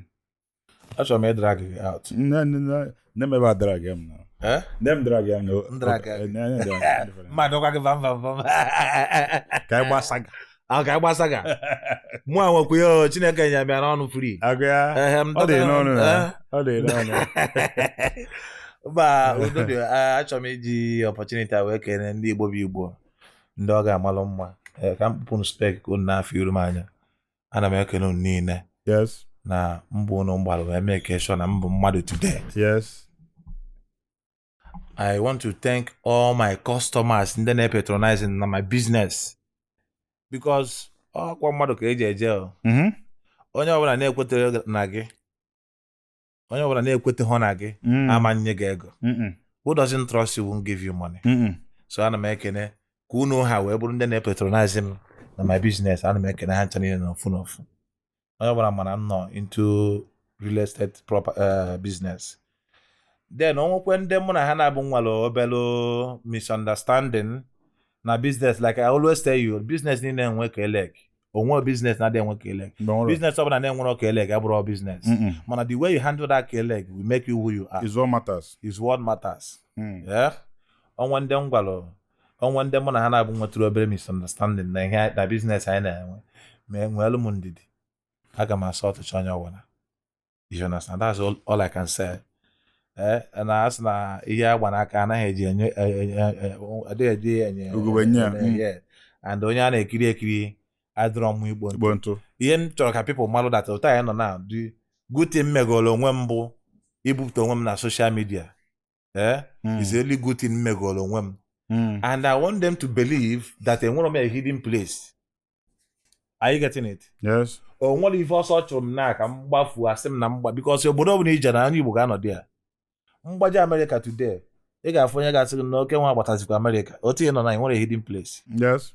You understand? Yes. All ya mere people they choose to do business with you because ha mana o nwere ebe ịmụ ị na-eje. Ili ego mmadụ na-ema mgbagbu ọsọ ka ebe ịmụ ị eje. Yes. Because obodo ọbụla ijere ị ga-afụ onye Igbo dị ya. Ya mbaba agbataga America achụlụ gị bịa dị ya. Okay, Indonesia ka ọ nọzi. If one day ga-anọ street ebe na-eri ndị mmadụ na-abịa eme gị video. So you have no hiding place. So likewise me, I don't have any hiding place. So onye ọbụla mana na-eme business kwesịrị ịdị so relax. Are you getting it? Yes. O nwetụ ka o si adị, agwa gị nweta obere ndidi, nwetụ obere ndidi ọ ga-adị mma. Ịghọtago? So ana m ekenekwe ndị Igbo bụ Igbo, ndị na-esonyere ihe ma program na-eme ma ihe niile. Ma ndị na-esonyekwe Gbam TV. Anyị na-ekenekwe unu. When I say I'm alone, I'm a very huge fan of Yambaba content creation, and I've been, dreaming to come here. And today You are here. I'm here. I have, If I don't know why. If I don't know why. So it's better than what if I don't tell you, I will not encourage what you are doing. Yes. Yes. So it's better than what Yes. So I'm happy to be here, Tata. When I say I'm alone, Dalo. Dalo. Ndị Igbo bụ Igbo. Okenwa Igbo niile. Ya maba. Ife na-eme na adị anya mma. Mgbago akwa. Onye asị ya jide nke oji. Ị mara na nke oji amaka. But I go like minds attract themselves. Yes. First time m na gefo afwa ngese I sabi wetin you dey do. You dey do well. Yes. And the more nakwa ya sị na ụdị mmadụ gị ọ dị n'ọnụ. I have to extend IV. Yes. Because Gbam anyị achọrọ ka ọ dị ka ọma ndị a na-akpọ iche. Onye ọbụla bụ onye Igbo nwere ihe ọ na-eme mma ihe ọ na-eme ọfụma n'ide ịbịa Gbam na Chukwu na-ele anyị aka n'ife anyị na-eme. Thank you very much for coming. I appreciate ezigbo onye uturu na Abia State. Adreesị nturu na nke ikpeazụ a. Adreesị ndị uturu na nke ikpeazụ a. Dị ugomma. Enwere ifere ebe. Ndị be anyị unu afụgonu ya ebe a ka anyị ga-asụmodi ya n'oge Gbam tata ka ọ dị n'ụbọchị ọzọ ka o mesịa afa m ka bụ Chukwujoke Igwe Ndụ ezigbo onye abodogbo Yambaba ngwanụ ka ọ dị ụbọchị ọzọ. Peace. One love. Good news! From anywhere you are in the world, you can now be our guest on Gbam. As long as you have an internet connection and a mobile device, you can now be interviewed from our studio anywhere in the world. Contact the numbers on your screen to book a session with us.